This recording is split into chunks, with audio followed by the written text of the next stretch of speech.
Hello everyone and welcome to the Dorks in Danger stream. Saturday morning ridiculousness. Danger!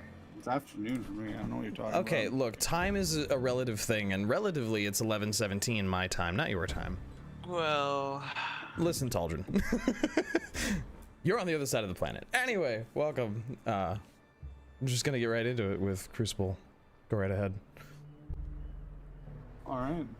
Well, last time we left off, you guys were left to your own devices after dealing with the Van Thamper family.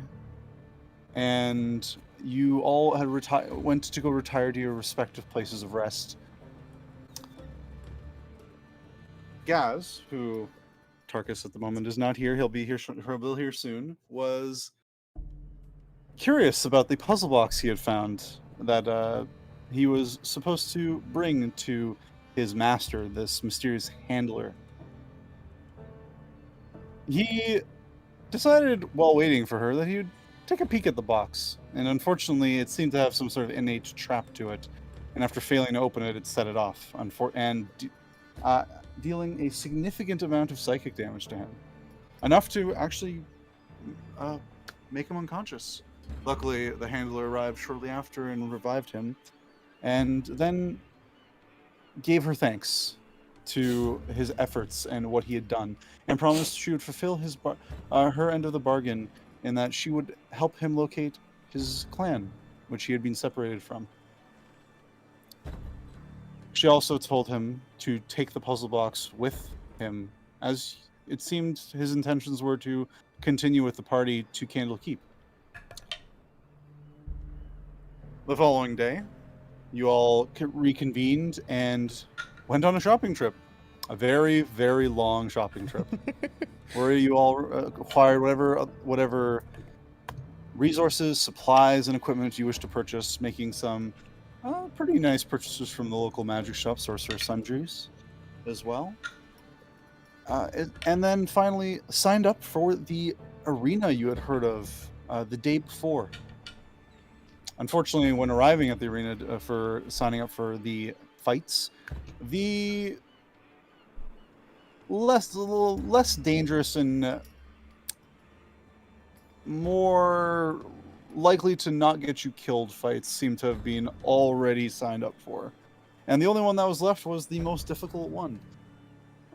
The proprietor of the Pockmark Arena, as it is called,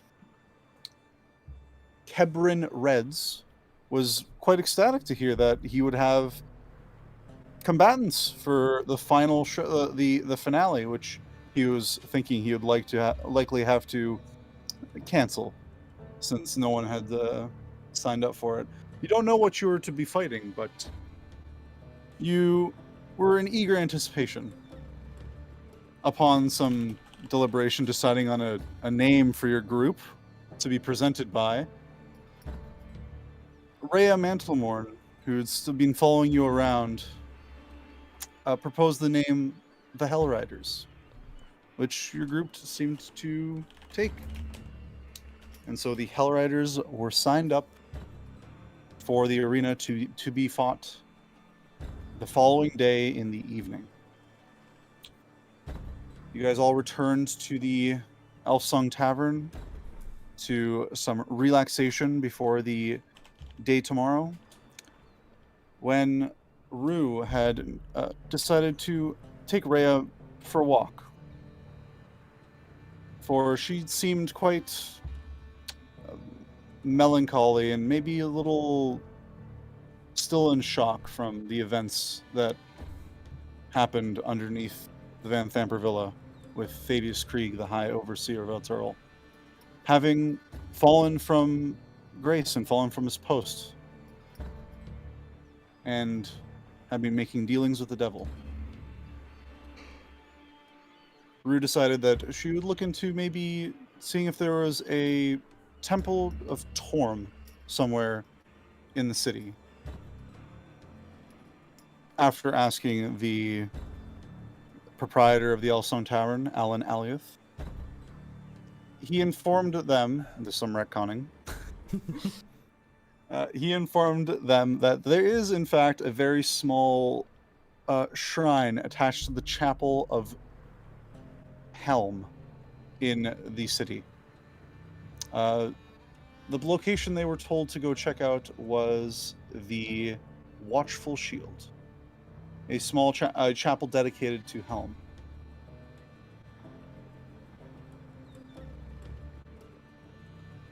And that is where we left off.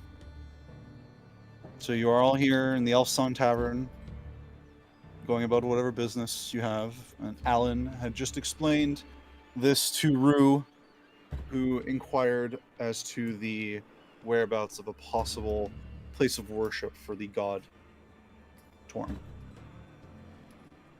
What are you guys doing? Alright, so Nor actually came with us. So I suppose we're heading out towards the temple. If you guys would like. So it's you, Nor, and Rhea? Yep. Okay. I wasn't sure other people were around, but Kleeck and Theraden are staying, and Gasz is not here yet. So I guess it's just us three then. Yep. Yeah, I'm staying there. Yeah, no one else is coming along? Yep. No. Okay. Then you guys make your way out into the evening towards the upper city, heading in through towards the Temples District. Similarly, you guys make your way through Baldur's Gate, the actual gate named after the city, or rather named after the hero who founded the city. And you make your way to the location described to you by Alan. And it seems to be, as you approach, you believe this to be the location, a small chapel, flanked by wings at its door, and a vigilant eye inscribed in silver above the lintel. The symbol being of a gauntleted left hand with an eye on the back of the hand, shown towards the viewer. Rhea speaks out as you approach. That must be the place. It's looks to be a shrine dedicated to Helm. It makes sense that there wouldn't be a real temple of Torm here in this wretched city. But I suppose his other half is still here.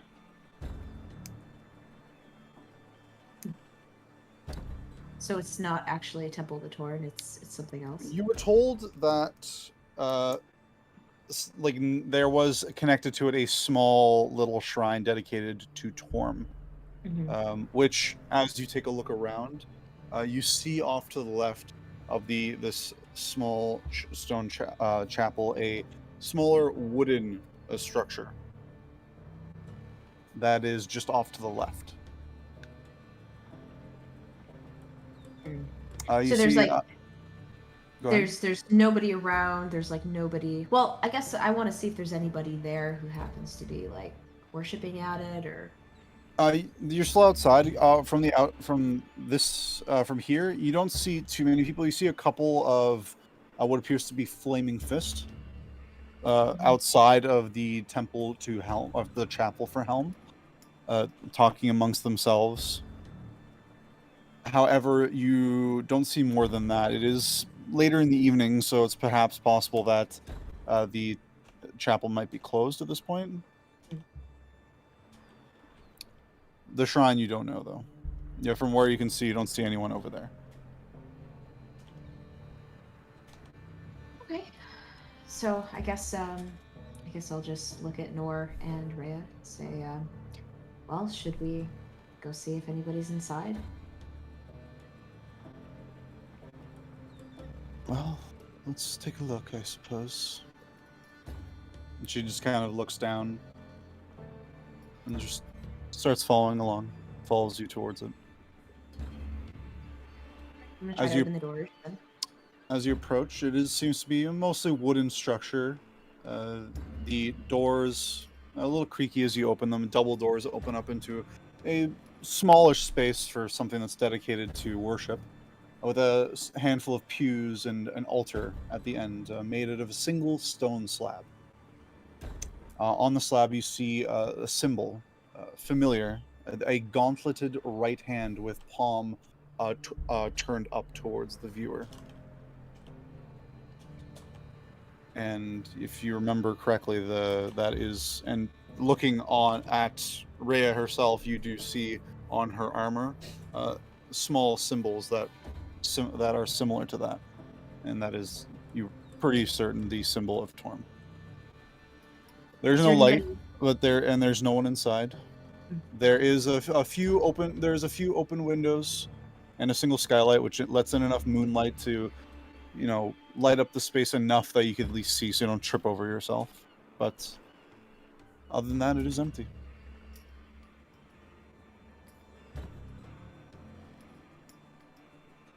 The most peaceful of places. These are nice areas to retreat to when one needs to reflect. Surprising to find places like this, even in the heart of such a bustling city. And Rhea simply starts walking into the small shrine and approaches the stone slab and just kind of stands in front of it, staring at it for a moment.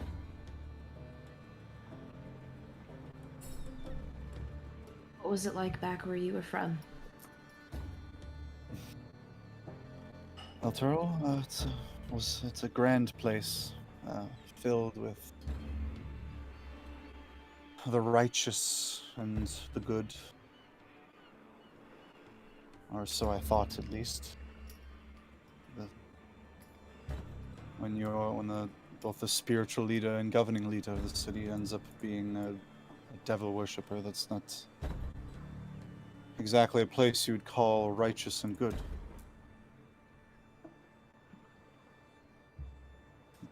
But I still believe the people there were, even if he was not.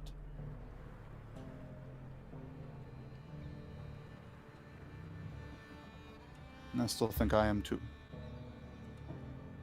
Along with the rest of the Hell Riders.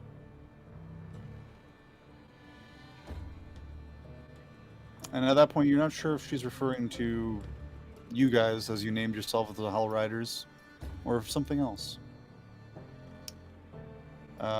Either of you, I'll let you make a history check. Okay.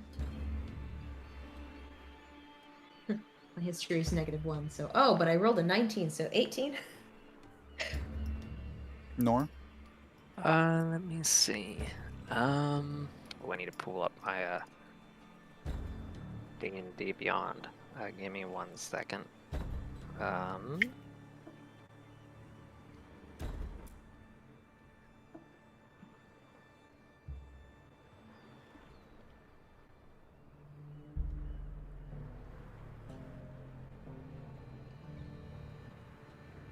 $16.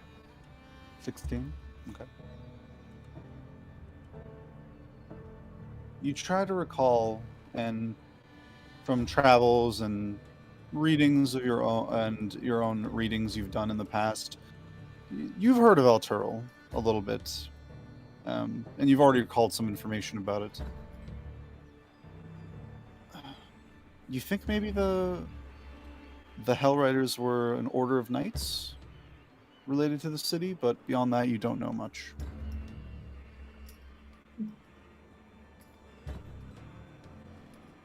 So, the Hell Riders, I guess, our namesake in the arena. Who were they?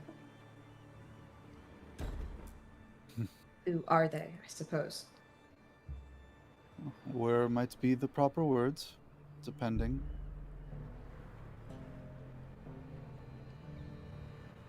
I'm sorry, I just need some time. Perhaps another time I will explain it to you. And maybe a little bit more of who I am. That's fair. You can see as she's talking, she has her back to you guys as she's facing the slab shrine. And you do see the glistening of silver in her hand You notice she has the pendant of Torm that you guys had found in the room that you believe Fabius Krita had been staying in when you were underneath the Van Thamper Villa.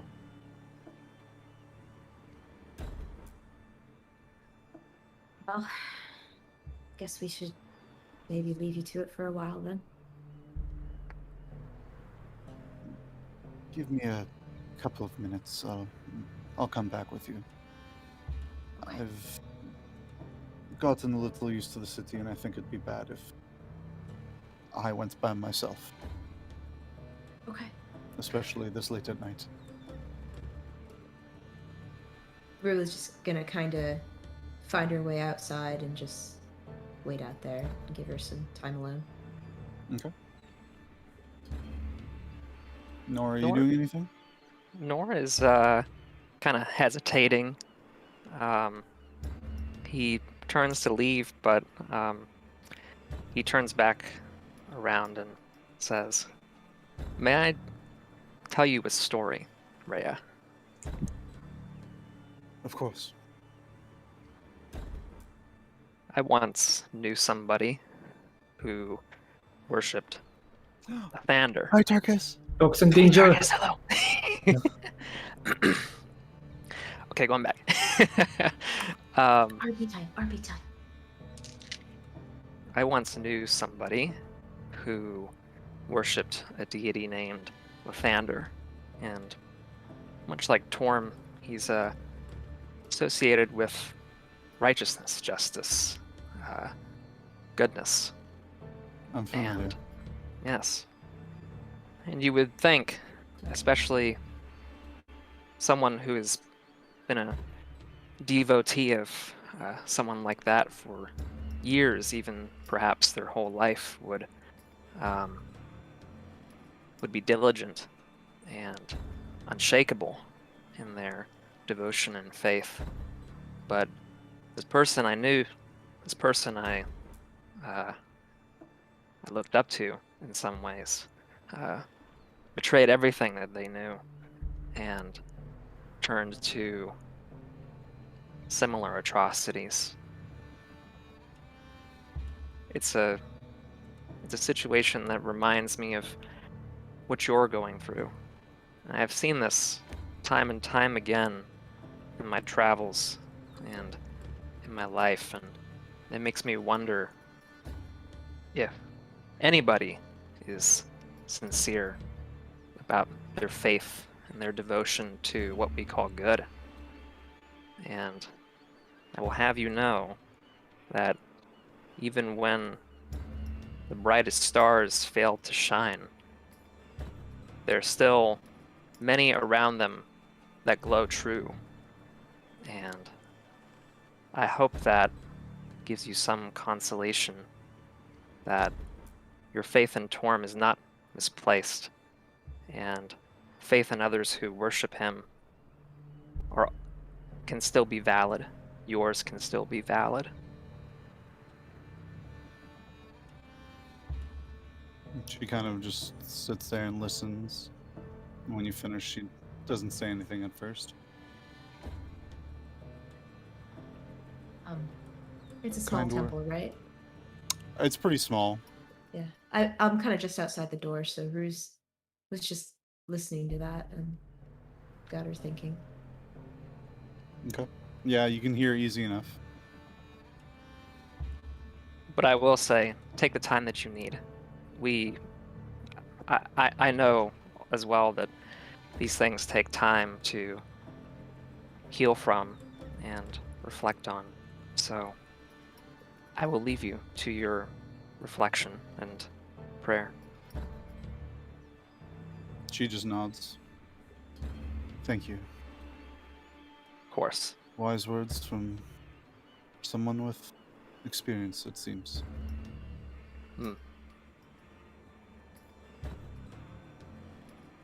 Faith is meant to be shaken. But it doesn't always mean that it was never good. We just need to go through trials at times, even when we don't understand how they could happen. We're here for you, Rhea. She just nods again and just keeps staring at the floor. That's comforting. I will face my trials, and I will see them through. She just turns around and she kneels and she seems to start to pray before the shrine.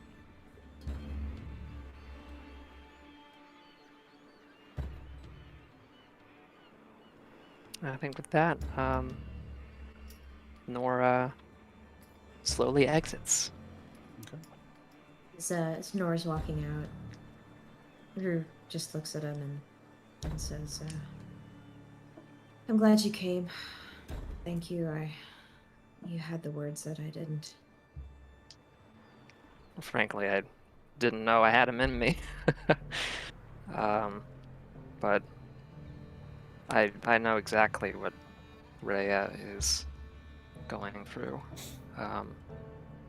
It's far from easy. It seems almost impossible to deal with at first, but it's possible to see through the other side.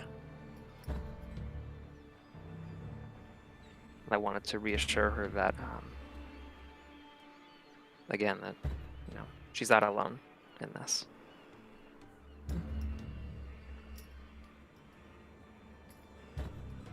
It scares me, I grew up with a lot of monks who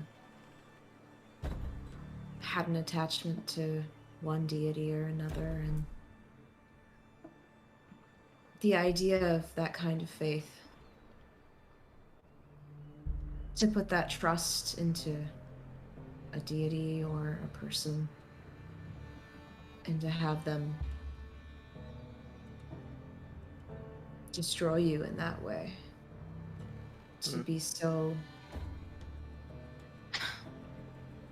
vulnerable to manipulation. I don't know if I could ever trust someone or something like that. It's almost like the opposite can be even worse, where zealotrous devotion can be used to twist some deity's beliefs, and it can be used to for selfish gain and control. Yeah. I know what that's like too. Yeah. Fine line we all walk for those who are of faith.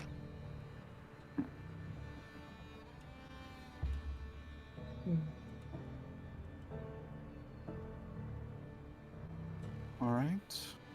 Is there anything else you guys are going to do in the few minutes you have waiting out here? I kick a rock. Make an attack roll. Unarmed, I assume. Yep. Alright. 19. You kick that rock. You nail it. You nail it real good. And you send it sailing across the street, right through a window, Oh. Shit. with a loud crash. Ooh. Okay. I'm gonna slowly kind of inch into the temple, Okay. back into the doors. It's at that point that Rhea comes up behind you and just puts a hand on your shoulder. Maybe we should get out of here. Yeah, we should go. Let's go. Quickly. In the meantime, while this is happening, were you guys over at the Elfsong Tavern doing anything? I have no idea what happened in the meantime. I mean, you guys, I suppose, went to Thom's temple. Mm-hmm. They went to a temple of Helm, which had a very Okay. small a very small little attachment on the side. That was a little shrine to Torm, as it Okay. seemed that the city of Baldur's Gate did not actually have a dedicated temple or chapel or anything like that to I see. Torm. But Helm is pretty cool. Helm, this would be fairly common knowledge. Helm and Torm are kind of like two sides of the same coin. Yeah. I think Helm was like the fist with the eye on it, right? Helm is all about justice and basically like making sure people got their just dues. Yeah, he's the Eternal Watcher, the Sentinel are titles he's usually known by. Worshipped by many guards, police, and that sort of like. And Torm is more a god of righteousness and good. So there's a lot of overlap between the two, and it's also shown off by their symbols. Helm symbol is a gauntleted left hand with an eye set on the back of the hand, where Torm symbol is a right hand, but with the palm facing upwards. Yeah. Oftentimes also known as the sword and the shield.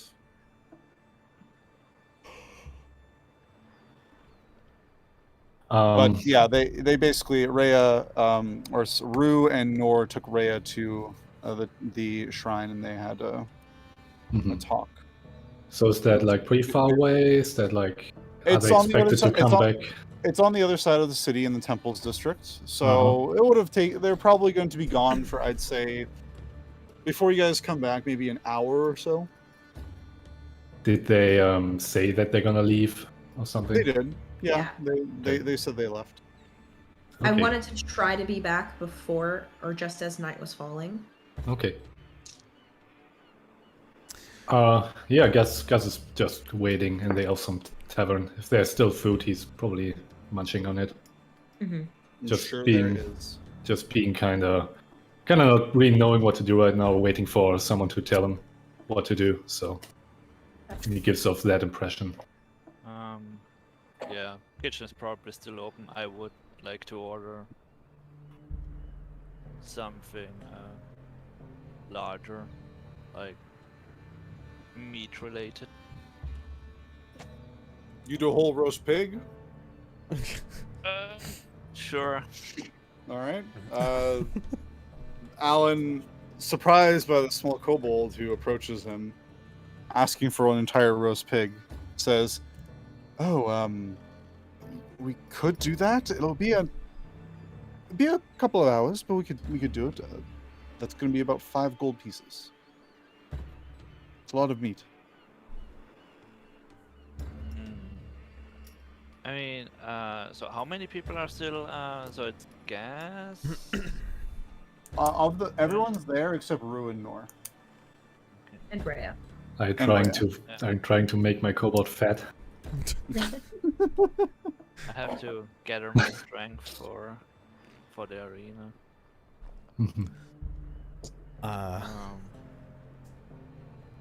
Theraden is going to approach Alan and ask, do you have wine glasses? Just a couple that I could borrow.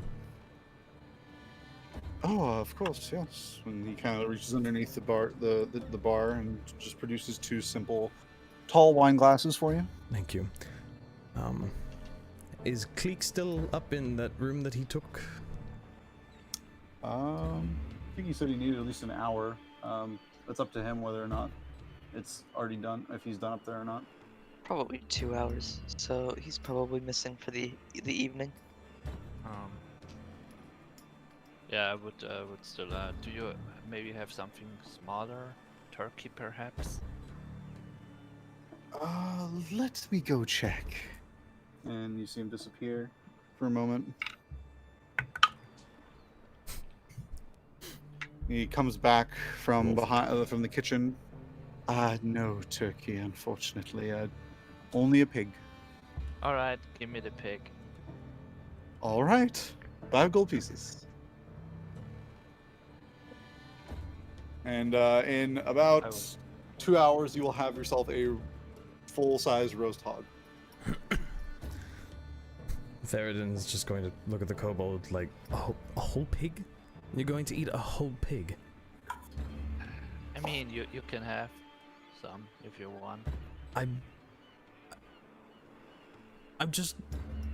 Alan speaks up. We do a pretty good job with it, if I might say so myself. Oh, I've Apple no in the doubt of mouth and that. everything. I fully believe it. I'm sure it'll be delightful. I'm just the whole food to body volume ratio is a little off. That's all. Sure, I'll have some in a bit. A couple hours then. I have something to tend to. And he takes the wine glasses and he just heads to the stairs to head upstairs. Okay. He's going to go knock on the door that Kleeck, the room that Kleeck is occupying. Has it been 2 hours? Since you guys arrived, I'd say it's probably been an hour. Then there's no answer. I'm just going back to my seat and yeah. I'll Just cast Mage Hand to pull a chair over and just sit down in it right next to the door and just wait. Okay. You are on the second floor. This is mostly a gambling area, so there's a decent number of other patrons here drinking and gambling, you know, being loud and rambunctious. Typical what you'd expect. Just pull out my book and remind myself about formula for a little while, waiting for the bird to answer the door. Have we returned yet, or? If they have nothing else to do, I'll say you guys return. And when you return, that's about the 2-hour mark for Kleeck. Okay. Yeah, he would probably, not even really realizing that the door was being knocked on. Eventually the door kind of creaks open, and he's in, you know, the full suit of plate mail that he bought. Looks like he gave his helmet and his wings a little bit of a new shine, and he's got that shield of the Hidden Lord on his back. He kind of stops for a second, seeing Theraden, and Did you says, attune to the shield? I have attuned to the shield, yeah. Oh! Because you said there'd be fire, and It has fire So- resistance. I don't want to die. So I Way decided to take one for the team, Kleeck. I can't wait to die because I attuned to this thing. I don't think that you are the one that's likely to die in this group. Out of anyone with a 23 or 24 AC, yeah, probably not. I have 24 AC, but what if Oh, the my shield kills me? But no, he seeing Theraden there, he's So probably... while you're in the room, Oh, okay. I'll recon a bit here. When you're in the room Mm-hmm. and you're focusing on the shield and as you attune to it, Mm-hmm. nothing happens. It's pretty normal. You're sitting there focusing on it, looking it over, familiarizing yourself with it.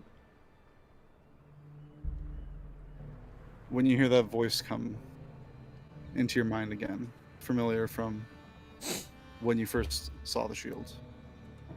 Let's see if I can do this voice again.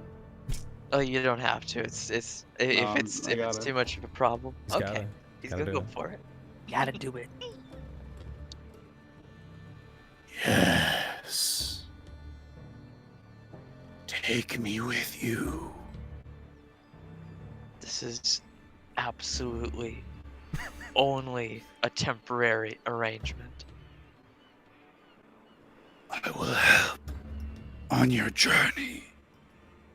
Oh, I just need help for an arena fight, not an entire journey. And perhaps restore you. Okay, that's a slightly more tempting offer. What? Well, Who are you? Don't worry about it. I have... for now, help me out in one arena fight. If you do anything shady whatsoever, I will bury you where no one will find you again. But put a pin in that offer for now. My power is yours. And give me a second here. Oh snap! Shield stats. Oh, don't roll damage. Please don't roll damage. Fireball goes off in the room. Oh god. You might want to write this down or type this down. So I'm going to tell you a few things Oh that god. Okay, one second. was not able to be discerned. Identify. Can't identify that. That identify could not identify. Okay. Where's my? Okay, I'm ready. So your mind is bombarded with new information, and you suddenly know exactly how to use some more capabilities of this shield. Oh god. Still don't like this. So the shield has 3 charges. You can use an action to expend a 1 charge to cast the fireball spell. Oh. 2 charges to cast Wall of Fire, Oh. with the save DC being 21 for each. Oh my god. Are you kidding me? Nope, that's what it does. The Wall of Fire spell lasts for 1 minute with no concentration required. The shield regains all expended charges daily at dawn. Damn. What the fuck is this shield? Kleeck Are just you became kidding? an artillery cannon. Okay.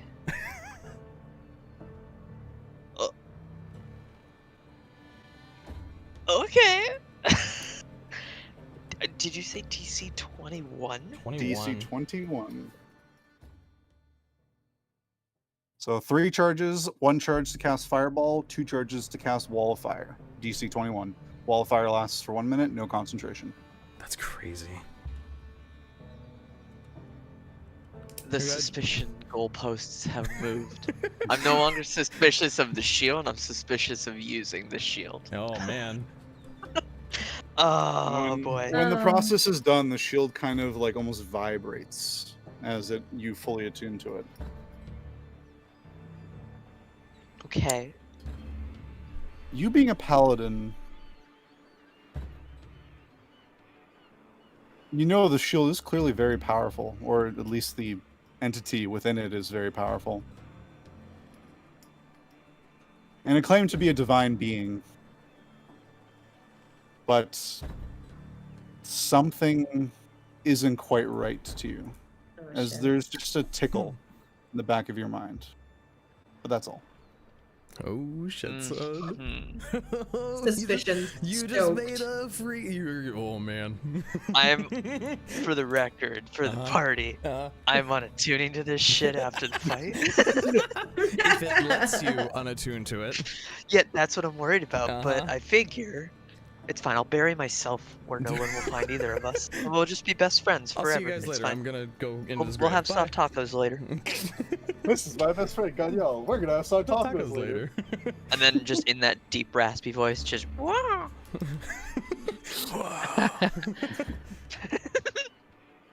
Alright. Okay. Oh, boy. So you have attuned to the Shield of the Hidden Lord. Please still do not look up the item in D&D Beyond. There's As No, there's still, obviously not. still I've got, things on it that are very much spoiler for the rest of the Spoilers. campaign. I will, yeah, no. Don't So worry. just know, yeah, if you need me to reiterate the fireball and the wall of fire thing again, just let me know. I will have the item up. Yeah. Can you actually pull up the map of the tavern? Maybe? The tavern? Sure, yeah, I can bring you to the map of the tavern. So First floor or second floor? a floor. Pick a Where's floor. Where's everybody? We're split floors right they're, now. they're split. I'll put you on the first floor for now. You guys can place yourselves as you please. Ugh. And you're Sometimes. just very quick. Be right back. I guess. Yep. I guess this table is large enough for the roasted. Yeah, you pig. guys can take that. That is, as you know, to be the green dragon room. When you enter, there appears to be the skull of a dragon hung on the southern wall. So Very cool. as Kleeck is coming out of the room, Theraden kind of slaps his book closed and looks up at him and just goes, "Can we talk?" How long have you been sitting here?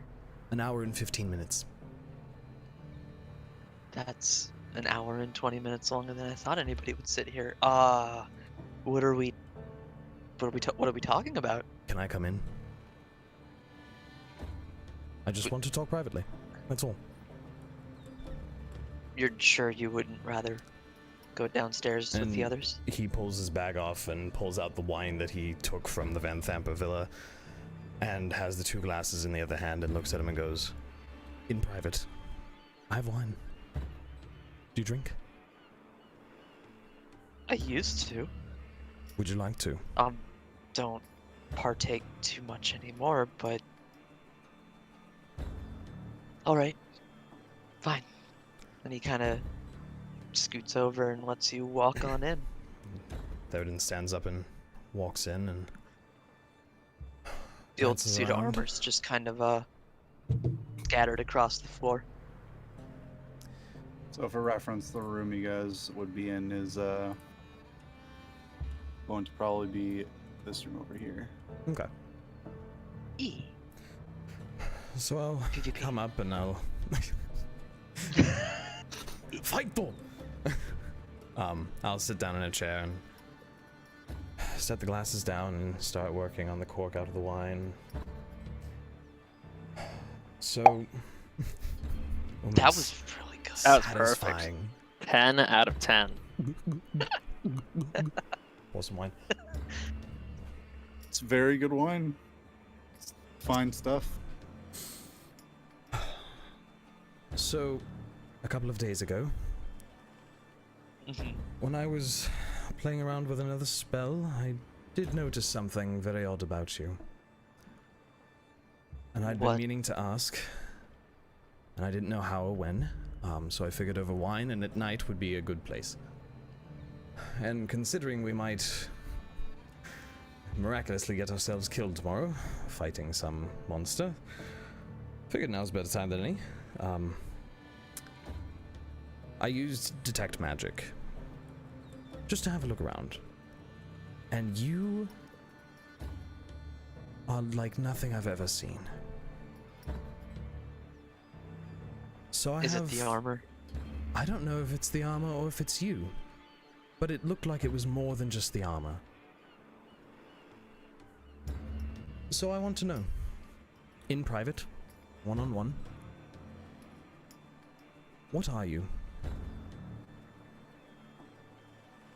People don't just You walk around have- emanating magical energy, necrotic and divine. You have to have seen an Aarakocra before, right? Sure, Like you've traveled, yes? I have, and I have seen Aarakocra before. However, they don't spew out magic from between armor. And then there was the time down in the cultists' little den. Your armor shuddered.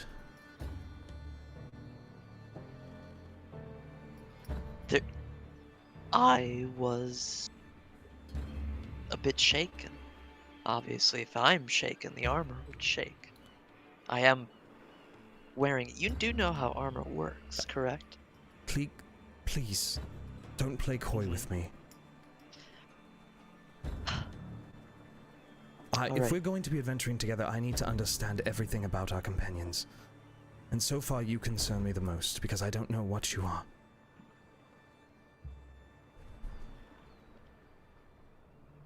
I'm an Aarakocra in armor.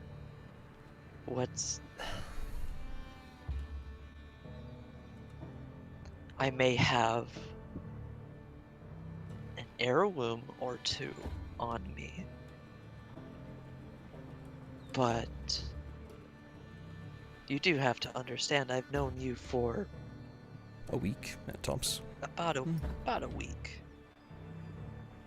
and you want me to spill everything based off of a detect magic and a bit of armor shaking? Well, then, if you won't tell me that, why did Lady Van Thamper want you dead? I'm part of the Watch. Or the Fist. Hmm. I was part of the Fist. And when you're one of the more public-facing figures for the general public, raising morale, playing in taverns, and generally try to raise their reputation, obviously somebody working with fiends would probably not appreciate morale being towards protectors of the city rather than against. Correct? Like, we agree on that, yes? Yes, that's true. Mm-hmm. Is there anything else that has you suspicious of a bird in armor? I'm not suspicious. I'm just... You're coming across like I'm suspicious. No, I'm just very interested in strange magical things. That's all. Part of what I do is investigating strange magical occurrences. That is my whole occupation. So when someone lights up like a beacon of magic in a party of people whom I didn't know were very magical in general, other than the other spellcaster, it just makes me very interested in... I figure if we're going to become a group and work together going forward for who knows how long, maybe having a conversation to build a little trust and break down some barriers was in order. I have my own fair share of secrets.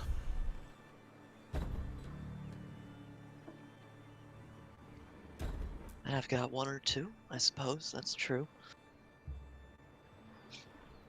How about this? We might die tomorrow. We also need to get to Candlekeep. Assuming we get on the road and we're still together, I will be a bit more forthcoming with you when we're not within Baldur's Gate. I think that's understandable. Simply because you're right to be a bit wary. That's true. Especially now that there are fiends involved, and a missing city, and a duke is dead, and I could list. The list goes on and on. But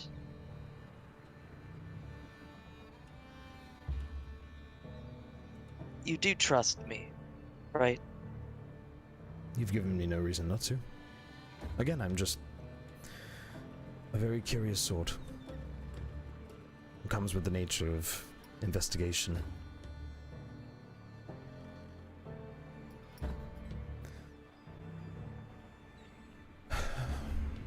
It's good wine, though. It's more for you. I don't drink. Not even a sip. It's expensive. It is. I'm surprised you went for that level of quality. Well, for somebody you've only met a week ago. I've done weirder things. I'm not used to working in groups or being accepted by groups to begin with, so working with this group has been different, to say the least.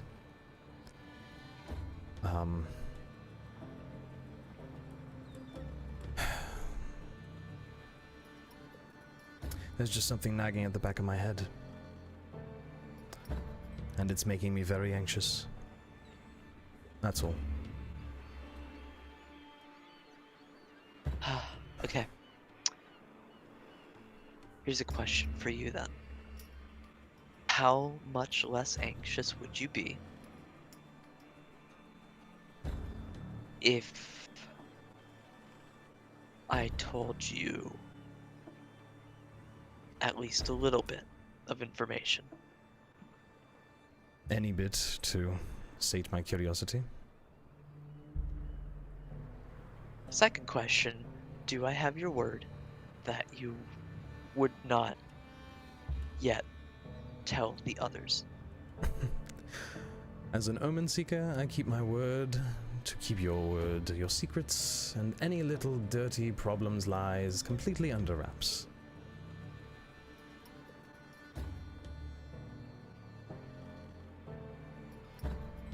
He kind of pauses for a moment, thinking quietly, just kind of looking like a statue of of a golem, like the one downstairs.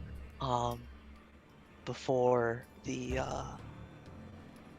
somewhat blank eye holes in his helmet, those two familiar glowing blue eyes appear again, and there's a slight creak of metal splitting as the helmet, where the beak is, small little cracks form at the lips, giving it a little bit more range of motion as the entire beak opens, and he kind of winks and says, with full movement and everything, as if it was an actual Aarakocra's beak,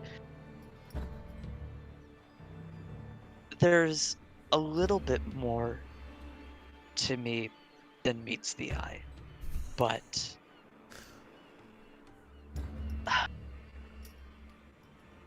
it's a little hard to explain because I don't know everything about it. I see. Very strange. Don't think I've seen anything like that before. It's generally best to I fake it to try to make sure not too many other people panic. Or not panic, I suppose. Be wary. It's hard to be a public figure when, as you've said, this is not something that most people would come across.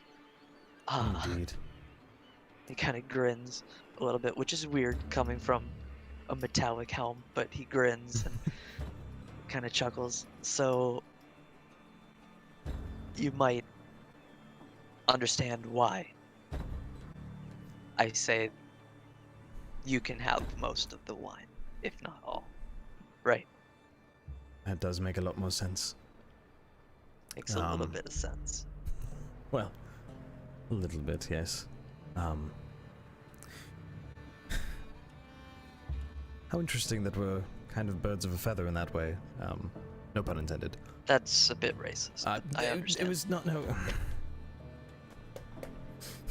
And he kind of just pulls away the bandage around his wrist, like halfway up his forearm, to show off the scars and runic symbols, and goes, I couldn't tell you where I got these either. So, not remembering things sure is fun, isn't it? Depends on how much you remember. If you don't remember anything, there's no mystery to solve. But if you do remember things, then you, kill a duke, I suppose. Give me gold! He chuckles and pulls the bandage back down around his arm and twists it to tighten it back up, and finishes his glass of wine before picking up the bottle. When we go to Candlekeep,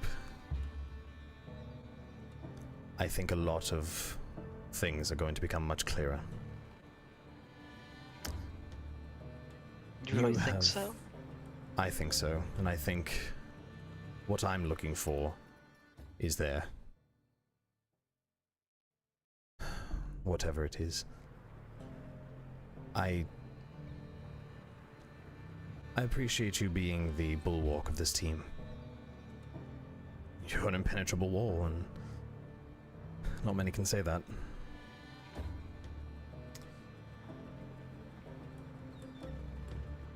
Not used to it, but somebody's gotta take the front line, I suppose. And it's not me. And it never was me. But if we can get you to Candlekeep and find some information for you, well, at least that'll be one mystery solved.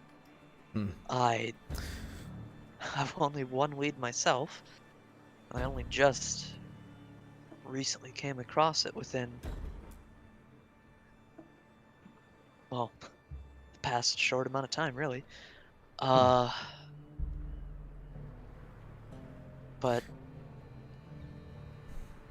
let's not die tomorrow, and we'll see about getting to Candlekeep. Theraden reaches out and puts a hand on Kleeck's shoulder and just kind of gives him a light little shake and grins. No, let's make this group work. I'm kind of tired of working alone after all these years. I'll see you back downstairs. Kibnaak ordered a whole pig. So An entire entire for the pig. group I or don't. for himself? I literally don't know. I think it's mostly for him. Does he weigh as much as a pig? I don't know. It's again confusing. The food to volume ratio is very off. He definitely doesn't weigh as much as that big. He's going to make himself sick. Somebody has to stop him. No, just let him have fun. I don't want to put my hand near him when he's eating. That's It might come off. true. He made a bit of a mess in the villa. It was impressive, though. It was, yes. If Scary. ignoring that was a person, but Yes, well. I won't keep you. I'm sorry for intruding, but well, good. thank you for sharing. And thank you for keeping the secret. As his the helmet kind of closes up again and the eyes dim, so he looks again just like a man in a suit of armor. He nods and just turns around and exits with the bottle, now just drinking from the bottle instead. Go back And I down will and follow. join the others. Okay. It was cool. I like it. That was a cool scene. Is anyone else doing anything this evening? I did. Oh, In the sorry. Oh yeah, Yes. I'm just thinking about it.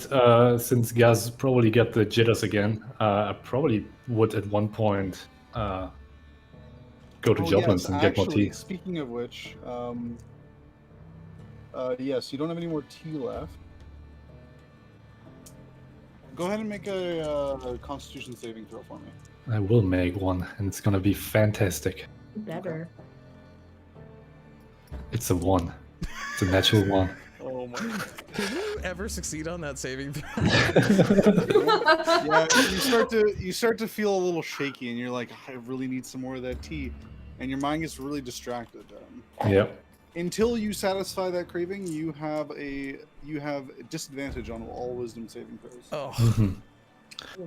Oh, Yeah, I mean, right when he gets the jitters, and since there's nothing to do right now, he will probably just, without saying a word, just silently and sneakily as possible, as is his thing, leave the tavern and go to Joblin's.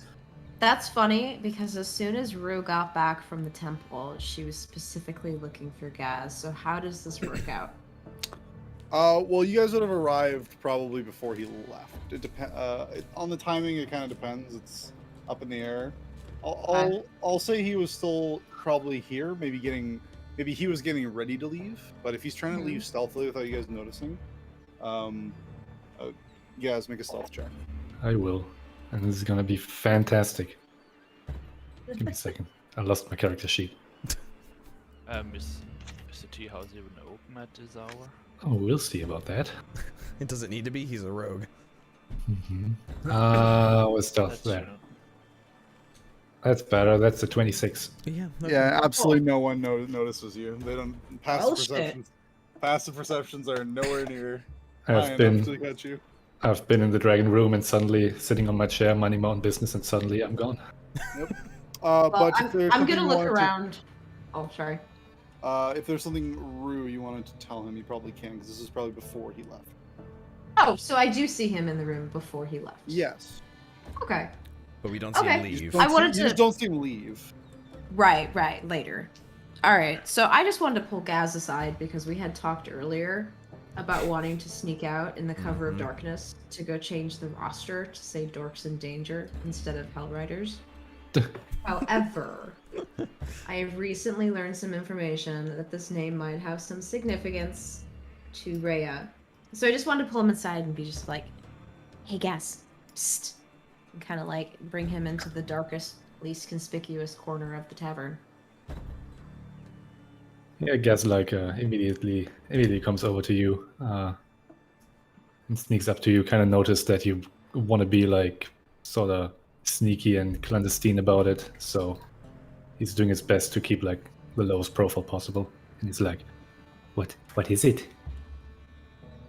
Rue's gonna kind of lean back in her chair casually and just kind of look over her shoulder a little bit and be like, hey, so I know we had some plans for tonight about breaking into the Coliseum and changing that roster, but I just learned that name might have some significance to Rhea, and I'm kind of thinking maybe we should keep it for now. So, rain check? Oh, well, if you say so.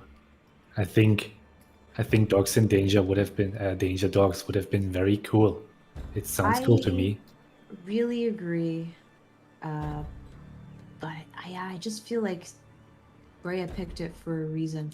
But you know, if there's anything else, I'm kind of itching to get out. If there's anything else you want to do tonight, you know, call me. I'm not sleepy at all, so. Oh, actually, and if you look at Gus, you maybe see that he's a little bit like, what's the word? A little bit twitchy, a little bit like he really needs like, Jonesing. Yeah. Like his And- one eye is kind of like fidgeting a little bit, and Rue's kind of noticing. She's like, "So, how you feeling, Gasz? How you oh, feeling tonight?" I don't feel so good. I don't have any more of the tea. I drank it all, and I think I really need to get new tea. And it would be better before fighting tomorrow, because I really can't think of anything else right now, honestly. It is Right. So, yeah, that's gonna be bad for tomorrow. Gaz. Okay. You're gonna need this for tomorrow, but on the way to Candlekeep, you really need to break this habit of yours. Otherwise, you're gonna have to we're gonna leave Baldur's Gate, and you're not gonna have access to it anymore. So, okay. If you saying that you're leaving for Candlekeep and kind of like implying that it's already decided that he will join you, he Oh, looks kind of confused at that, and do you want me to accompany you to Candlekeep? Oh, I'm sorry. We've just been traveling together so much. I just assumed, but I mean, you're more than welcome to join us. We'd love to have you. You're really good at stabbing things. Oh, and he looks kind of proud about that, getting a compliment about being good at killing someone. I've enjoyed having you around, and so. I mean, I've been thinking about it, and I don't really have anything left here in the city, honestly. I don't have a master anymore, and I wouldn't really know what to do with myself, so I did think about asking you if you wanted to hire me, because I do really like being around you. Everybody is so nice. And Well, I mean, I don't know about higher, but to come with us and have an equal claim to anything we find. His ears perk up noticeably. He looks pretty happy about this. Oh, I would really like that. I mean, If that is okay with the others. I'm sure it would be. You could be a free agent on your own. But we would need you to work with us as a team, not just, looking out for yourself. Look out for everybody. Oh, All I be can do relying that. on each other out there. I can do that. I would do everything for the team. It is very important to me. And I would really like to accompany you. Her kind of smiles. She's just like super charmed by this little kobold. And she kind of sighs to herself and is like, I can't believe I'm about to do this, but Gasz, tell you what, if I help you get some tea for tomorrow, and then starting on when we leave for Candle Keep, cold turkey, no more tea. We're gonna have to figure out how to get it through without more tea. I'll help you get it tonight. He nods understanding. I mean, his mind is kind of focused on just getting tea, and but he just nods and is like, yeah, I think that would be a good idea. So should we go now? And he sort of already makes like motions to leave. I kind of want to scan the room and see if anybody's watching us, maybe like perceive and see if we can make a clean exit. Theraden's just getting to the bottom of the stairs and is just like taking a big swig of that wine bottle and just does not notice.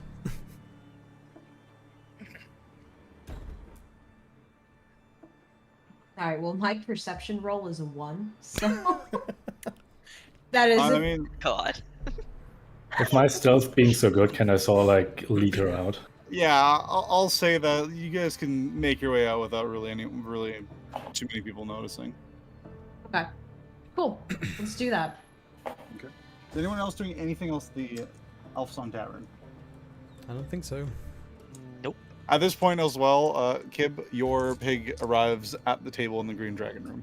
Fantastic. It comes on a massive spit, on a like 3-4 foot long platter.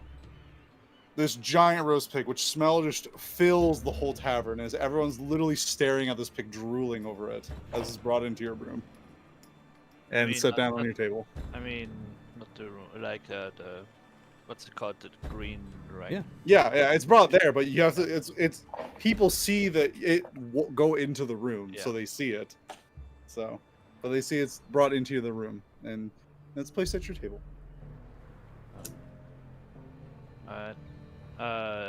Is there anybody else actually in the room? I mean, Theraden probably- and Kleeck would be walking back into the room. Yeah, Theraden and Kleeck probably coming back. I probably would face away from Gasz and then face again in his direction, and he is suddenly gone, I guess.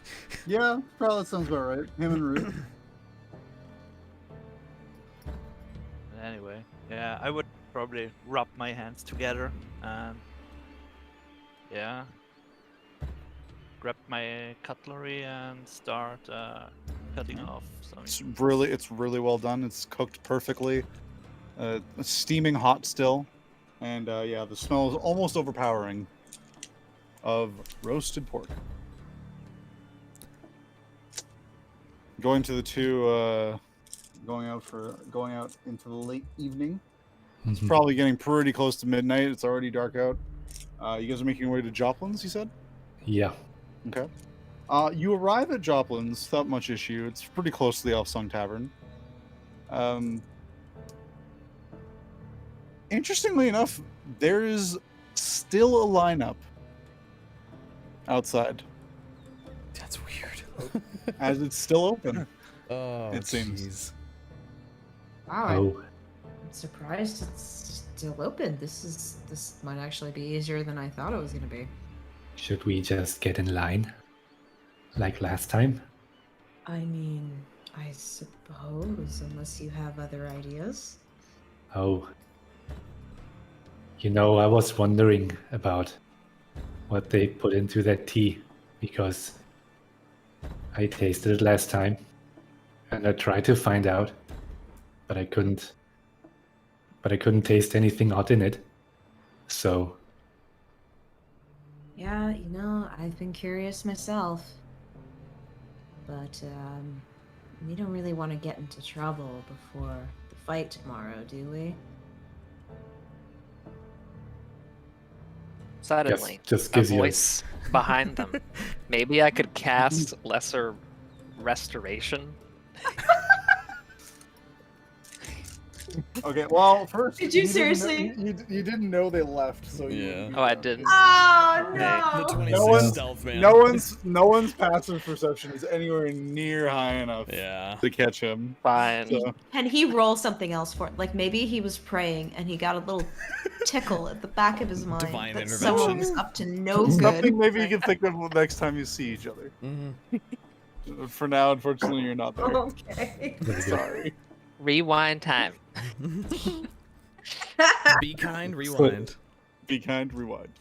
So, Or we can retcon this as a scenario Nora's playing out in his head, thinking about Gaz's addiction to What tea. he would do if he were there. Yes. curing his addiction. Very good. Yeah.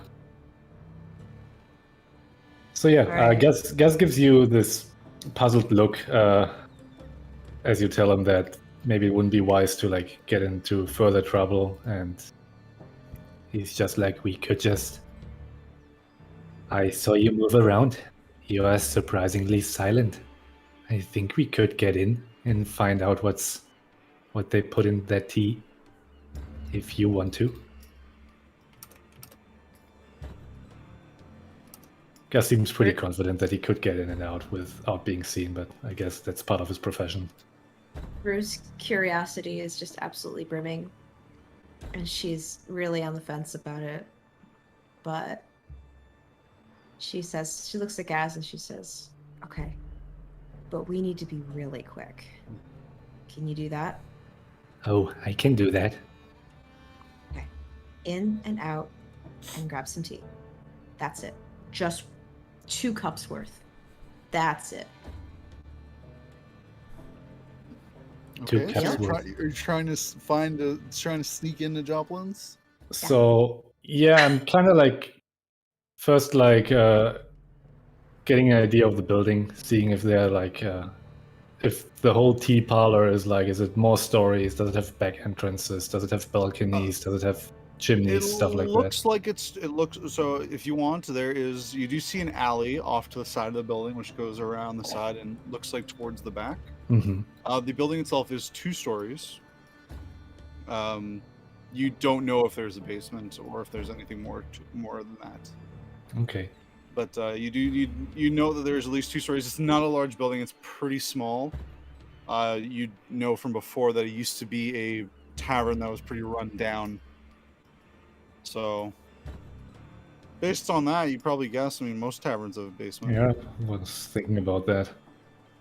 So, and most taverns do have back entrances. Most taverns do also have back entrances. So, I would point to the alley and show Rue to kind of follow along if she Okay. wants to. So, Yeah. coming off the street into the back alley, you away from the line of people outside the front. Yeah. And of course, we're sneaky. Yep. Go ahead and make stealth checks. Okay. Hey. Oh my god. That's a 2, that's a 10 in total. Oh god. Okay. I also got a 10. Oh my Okay. lord. Shit. I need to Luckily, change you're this just down. going in an alley, which is by no means unusual in Baldur's Gate. And so, if anyone noticed, they didn't pay much attention to it. Mhm. You enter the alley, and it's a little muddy, mucky. It's a humid atmosphere here near the harbor. There's a low fog currently rolling in, as is fairly common in Baldur's Gate. Mhm. You come around the side of the building, and you do see around the back a door that seems to be a back entrance into the building somewhere. Hmm. See various crates and stuff all around, and a cart, small cart lying in a heap. I want to check out the crates. Inspecting the crates, they're Yeah. all empty. Okay. Any hints of what was in them? Make an investigation check. Oh my god, that's an 8. At least I get all the bad rolls away. Take a smell. You're like, smells like maybe tea leaves, maybe some Mhm. other herbs, but you don't know what. So there's a door. Is there sort of like, like little windows for the basement, or maybe like this hatch that taverns have where they kind of like get the the big barrels down to the basement? Yep. Looking around, make a perception check. I will. Oh my god, it's an 11. 11. Mhm. Don't see a hatch. There's a door. Okay, real I point. quick, Crucible, Yeah. Yep. on that perception check that Gasz just did, where he was able to like sniff the scents going on. Could I Investigation, do my own perception check on that with advantage for it being? a If you're sniffing- if you're specifically going off of smell, then yes, I'll let you go. I'll let you make a perception check. Okay. Ooh, I rolled a 19, and that's +4. Ooh, very good. You did that with advantage because I think you have advantage, right? Yeah, that means I get to roll more than once. Oh, I rolled a natural 20 +4. Okay. What? Ooh, Whoa. very nice. You have All right. advantage on smell. What are you? So That's a good question. you kind of go up to the crates and you look at them. And you use your keen sense of smell, and yeah, you can definitely you've had a fair number of teas. You can definitely pick out quite a few smells of various tea leaves and other spices used in them. Mhm. But you do pick out another smell that is unusual, something you haven't smelled before. It's clearly of some sort of herb, but you can't place a what. You can kind of put maybe 2 and 2 together, and maybe perhaps that it might be the secret ingredients that you're looking to discover. Okay. Are we in an area where there's like nobody else around right now? You're in a back alley. It's dark, and you don't see anyone else around you. All right, I'm gonna whisper to Gasz and just say, "Did you smell that?" Oh no, I didn't smell anything apart from the herbs. Did you smell something? I did. This time, it was strong enough. I could smell something Oh, mixed in that just something's not right. I think they're putting something else in this tea. We can't tell what it is. Some kind Okay. of herb. Something natural. I see. You do have a very good nose. Maybe we She's- find some of it downstairs in the basement. I Let's found the check. door. All right. Do you check the door? I will check that door. All right. I will sneak up to the door. It is locked. I will press my ear against the door. Make a perception check. That's a 21. 21. You listen in. You hear the chatter of the patrons outside the front, as well as you likely believe to be the front of the shop. Mhm. But it doesn't seem like you hear anyone immediately on the other side of the door. Okay. I will try to unlock it in that case. All right. Make a Thieves' Tools check for me. I will.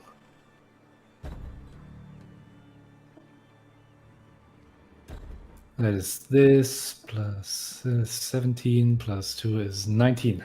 19. Easy enough. You put your tools in, and very quickly you hear a satisfying click, and the handle just turns easily as it opens outwards. I Nice s- job. Oh, thank you. I slowly open that door. Okay. And I take a peek inside. You do see a back room. There seems to be lots of, looks like pots and barrels, as well as little casks all over the place. You quickly are also assailed by the smell of various teas and herbs and spices in this room. This is likely believed to be the storage room behind the front desk. Ooh, that's handy. You do see another door on one side of the room leading towards the front. It is closed at the moment. Mm-hmm. You also notice on the other end of the room stairs going down.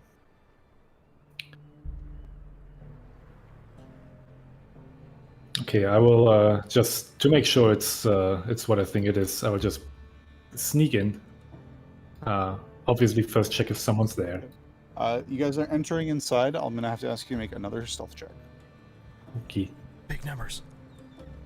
Good, because the first one wasn't great. 13. 13. 19. Okay. 19. Very good.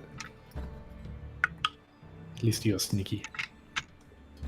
All right. You enter. You hit a few floorboards. Are a little creaky. You wince, but no reaction. Doesn't seem like anyone heard you from the front, at least. So what are you taking a look at? You proceed- I just want to see if that door actually leads to the front and if I can hear the teller, just like the guy selling tea. You using your previously perception check, you can tell that that door definitely leads to the front, Okay. and that do you actually open it or are you just listening? No, I will not open it. I will just listen. Yeah, you can definitely tell it leads to the front, and you believe it's probably not, from what you remember, entering the store from the front the previous day, or Mhm. I think it was 2 days ago now. Could You be. do recall seeing behind the teller a door that you believe this to be that same door that would lead into this back room. Okay. Does it have a lock? Does not. Or This sorry, is- rather it does, but it seems to be unlocked. Taking a quick Okay. look at it. Because I would like to lock it. Okay. You don't have the key, so you say use your thieves' tools trick to try and lock it. Yeah. That is 17. 17. All right. It's easy enough. Again, you insert your tools, and this time you hear a clunk, and you feel the tumblers fall into place and lock the door. Okay. I will turn to Rue and be like, I locked the door. This could buy us some time. Do you want to look around? Can you smell the leaves? Yeah, let's see. Can I do another perception check to see if I can smell? Go ahead, make a perception check. I would like to help if possible. Just Sure. sniff around as well. With perception, there isn't really much you can assist with, but let's say you can also make a perception check. Well, she got advantage on it anyway if it's smelling again, so. Yep. Oh, shit. I did get advantage, but I rolled 2 4s, so Nice. I got it. 8. I got a 20. A dirty one. Oh! It's a dirty 20. Well, perception is more than just smell; it's also sight. So looking around, you do see a lot of these containers in this room are all labeled, all of various different teas. Lots of them. There's probably 50 to 60 flavors here. But that's it. That's all you see.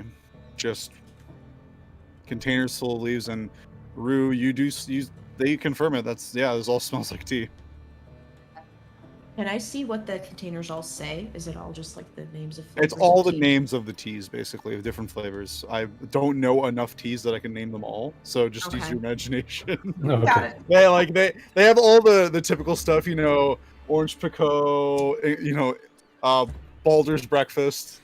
Baldur's breakfast, yeah. I'm gonna Yeah. I'm gonna look at Gasz and I'm gonna look at Gasz and say, look for something that seems unusual. Tea. All around you, there's also the stairs heading down. Yeah. I'm gonna quickly grab just a pocket full of tea leaves from one of the pots. Okay. Sure. What flavor are you grabbing? Earl Grey. There's breakfast, of Earl course. Grey.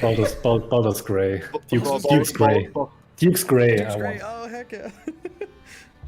More is Yeah, gonna sure. be so There's jealous Duke's now. Grey and Baldur's breakfast. Yeah, I'm gonna get myself a Duke's Grey. handful of Duke's Grey. All right, you got a bunch of Duke's Grey. There's breakfast. Great. And Great. and I'm saying to Rui, I don't think there's anything unusual here. Maybe we should check downstairs. Okay, let's do it. Okay. Let's go down the stairs. Are they wooden stairs? Are they They're wooden stone stairs. Okay. There so is they're- there is some torchlight coming from underneath, but you can see already from the top of the stairs. It's just on a sconce. Okay. And we don't hear anybody down there. Make a perception check. Well, I'll just say using the perception check you made before, you didn't hear anybody. The only noise you're hearing is currently from the front of the store. All right, let's sneakily make our way in that direction. Okay. You make your way downstairs easy enough into this basement. It's more of a cellar. And you see a number of larger crates and barrels here. Some of them labeled. You see things like sugar and other sorts of spices like cinnamon and even turmeric.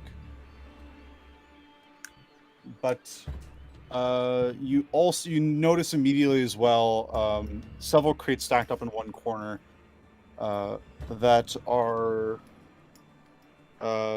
labeled. One second. Opiumeric. Oh shit. Opioids. Opiumeric, huh? Spelled Oppiameric. OPPIA. Okay. Would Gasz know the substance with his profession? Make a. Also, make a history check with advantage. Cool.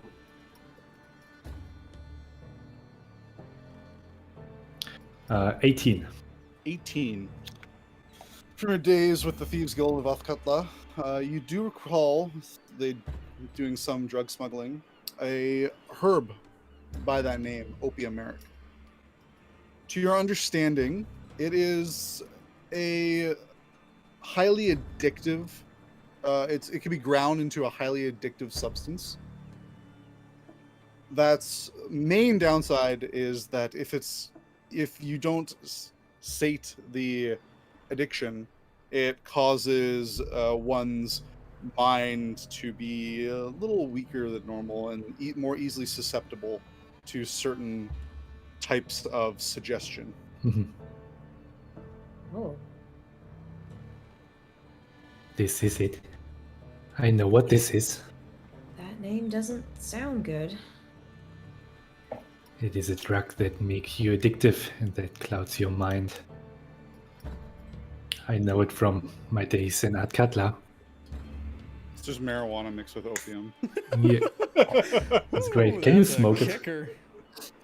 I'll say with that roll, you don't know if you could smoke it. You've heard of people ingesting it, but you're not smoking it though. Okay. With experimentation, you can find out if you can smoke it. Maybe people nowadays in Baldur's Gate they vape it. I don't know. Yeah, I mean, We that's get what it, the you fog. vape. That's what the common fog is in Baldur's Gate. It's not actual fog. It's just vape. Oh, why does the entire town smell like bubblegum? I'll look at Gasz and I should say, well, the tea you grabbed probably won't do you any good. You might need to put some of this in it if you're going to be on top of your game tomorrow. I will say that the tea upstairs seems to already be prepared, where down here it's kind of like the materials. So likely the stuff upstairs already has It's probably okay. Mix this that. ingredient. Retcon. And Rhos says, should we take some of this with us, like for evidence? For evidence? Gasz Yes. gives you like a puzzled look. Are we going to tell the guards about this? I mean, we could. Should we? Gasz seems kind of uncomfortable with the idea. Oh, I don't know. I never did something like that. Well, I mean, it's not right, is it? Gazzy For and a them to be snitch. taking advantage of so many people. I mean, look at you. You got addicted. You had no idea. I suppose you are right. And he seems kind of conflicted about that. He kind of Do you want to make an insight check for me? That would be kind of nice. I just Yeah, want to see how much I can tell you. 15. 15. I guess you get the impression that Gasz kind of like being uncomfortable with this is mostly about, telling the authorities, being like sort of like, yeah, a snitch, like that. Yeah.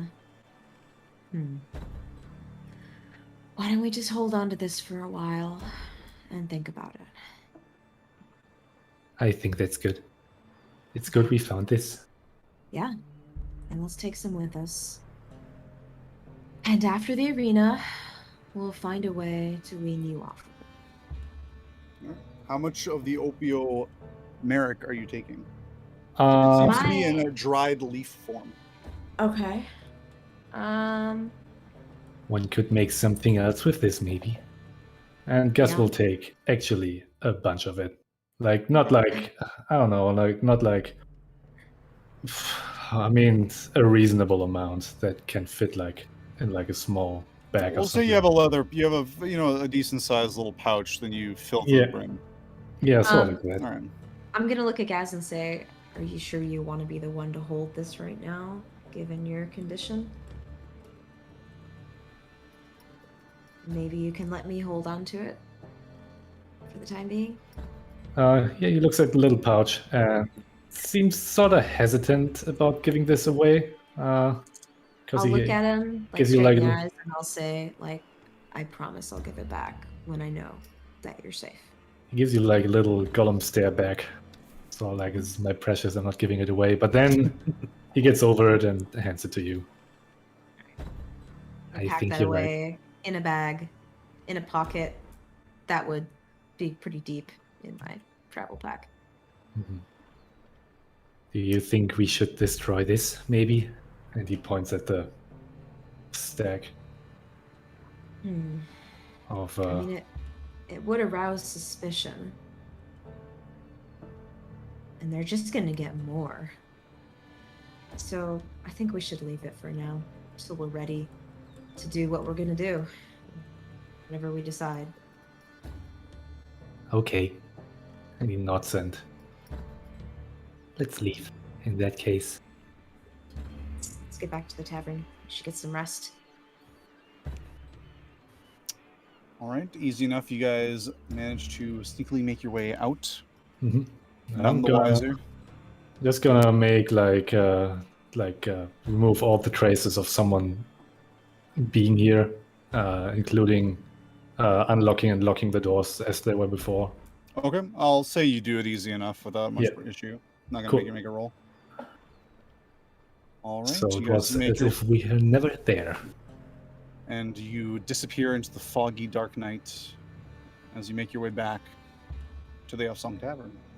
Cool. Some of the pig left. Was it all eaten up? That's up to the party, I guess. What did you guys do with your large 40-pound hog? Yeah, what do we return to? Theraden would Tavern. have been. He said earlier, maybe, but he would be macking out real hard. Like,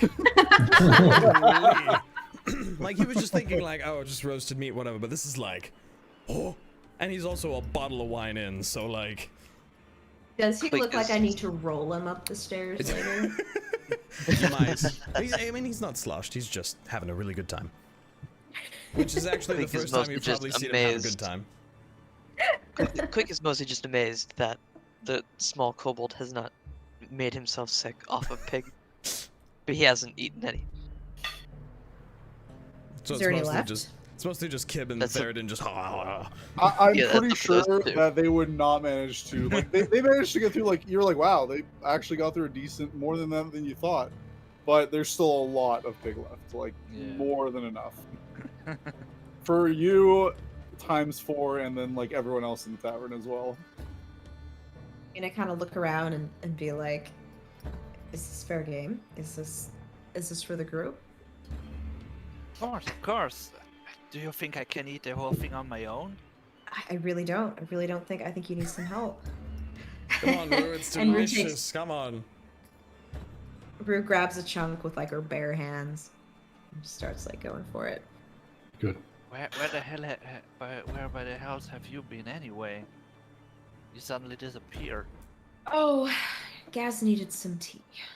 Oh, I see. Yeah. At that point, Gus is at the counter where Alan is, and he would just get on his toes, put his peek like his head over the counter, and drops like this handful of tea leaves on the table, and says, "Can you brew this for me?" To the tavern keep, you said? Yes, I think it was called Alan. Yeah, Alan. Yeah, Alan Eliath. He looks over the counter. Oh, no problem. We can definitely do that. You and your party have been quite good customers, so free of charge, no problem. We'll do it for you. Oh, that Just a is few very minutes. nice of you. I appreciate it. He kind of scoops up the tea leaves and goes to the back of the kitchen. Probably And would have- probably within a few minutes, you have a freshly brewed.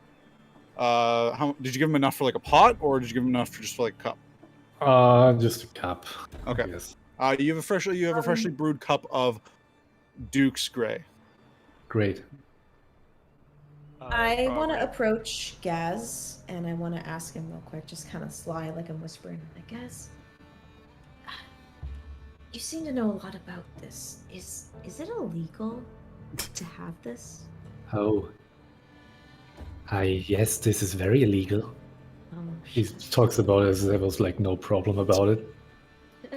We're Like- kind of like You looks remember, around to make sure nobody can... from your time. If you remember from your time in Afkatla, that city definitely watches drug smuggling quite closely. However, you've been in Baldur's Gate long enough to probably notice that they're a little bit more lax here. You just don't get caught with it. Right. Okay. All right, we're just gonna like sit down at the table, like where everybody is, and hope that everybody's kind of like within earshot. And she'll probably approach Theraden first. He's just got like a she'll mouthful of look meat. at His him. ponytail's undone. Like, She'll look at him and laugh Let and say, loose. "You look like you're having fun." I mean, I could die tomorrow, right? So why not? Why not have a Yeah. little fun? Yeah. All right. I mean, if the sewers taught me anything, it's that I'm very punchable. So. What's Is up? anybody else sloshed, or is it just Theraden? Like, I'm not where's Kleeck? sloshed. I'm fine. I'm I- just having fun. I probably would have ordered an ale in the Yeah. meantime you were away. Easy enough. You guys pretty much have like whatever you want. What's on your mind, Rue? You look like you want to say something. Wow, your accent changed just then. You must be really, Impressive. really It's drunk. really good wine. Could I try some? Never had wine. Sure. And set the other glass that didn't get used and just kind of pour a little bit of it. Just tasting amount. She'll take a sip and immediately kind of scrunch her nose and put the glass back down.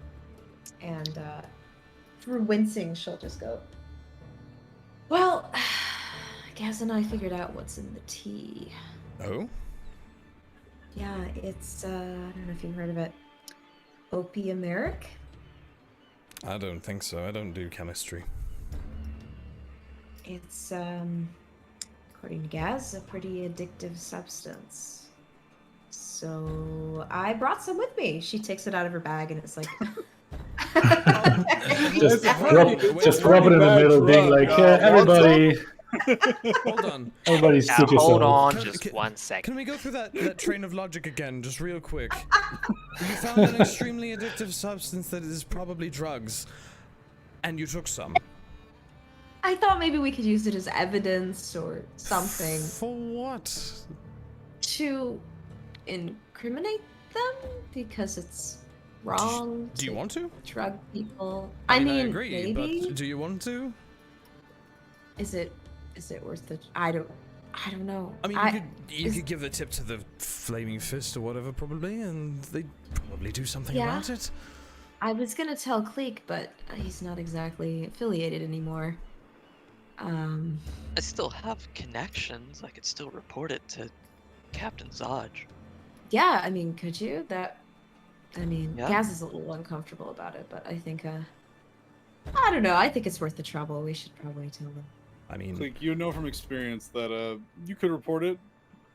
They might do Not much something is about gonna it. happen. But No. they might do something about it, but yeah. chances are they have bigger fish to fry, and they're not Yeah. gonna probably Yeah, care. I could Yeah. on our way Especially out. if it's a substance that doesn't seem to be causing any harm aside from getting more customers. That's a future Duke's problem. Yeah, Kleeck kind of looks at it for a few seconds and shrugs before saying, "Yeah, I could add it to the list of reports on that place. The list will get longer. I can guarantee that. We can report it on the way out tomorrow." Okay. Well, we'll try, I guess, right? It's a very noble thing of you, Rue. Gasz suddenly appears on one of the empty chairs out of Ah. nowhere. Where do you bloody come from? Oh, I was getting tea. You. Oh. Has Gaz Wait. drunken his tea yet? Yeah, he's constantly sipping on it. Okay. Is it that tea? Oh, it's different tea, but it's the one that makes you want more, yes. Oh, okay. Can I have some? No. Gaz was about to just hand over the cup, but No. as Master Omenseeker is like, no. He will just stop. No.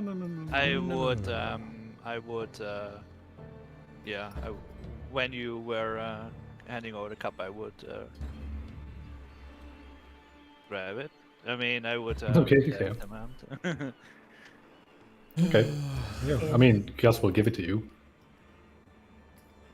Nor has I been off Would in the attempt to stop this? yes. Sorry, Nor has been off in the corner, maybe sipping on some tea or something, and abstaining from the meal because he is a vegetarian when it can be helped. Oh. There But, are like apples and fruits and stuff like garnishing it, so which you can have. If you don't I'm have vegetarian. Maybe he grabbed one of those and was snacking on it, but he notices and his eyes narrow at the sight of the tea and now it being handed to Kibnaak, and he approaches and is like, is that what I think it is? I would. I mean, I would have. When Gasz was handing me the cup, I would shove the mug of ale towards him. So basically, as a trade, and I would already starting to. Yeah. Yes, no, it's exactly what you think it is, actually. Oh dear. No. Maybe I could try something to help with your condition, Gaz. Oh. Rue, I can- Master Rue already said something about it. That they want... I will not get any more tea when we are on our way to Candlekeep. But perhaps I could make it easier on you if we tried something, as you abstain. Oh, like what? He seems very curious about that. Perhaps my spell of lesser restoration would help, as it does happen to deal with conditions. So You are going to cast a spell on me?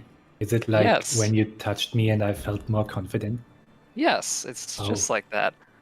Norvin looks to the sky, waiting for the DM's approval. I mean, yeah, if you're gonna cast it on him, that's fine. Okay. Did Kibnaak get a hold of the tea?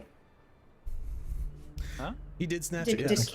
Yeah. he snatched it and he I'm has already drink in about it? to. He's- I'm already about to drink. Yeah. Just I kick mean, it I out of already his have. hands. I basically already have it on my lips already. I mean, can Rue use her reflexes to try to slap it out of his hands? I would actually. I I would try to counter that. Like when Of course. someone is approaching me, I would wave. I would wave them away with my other hand. We'll do this like a grapple check. So, Okay.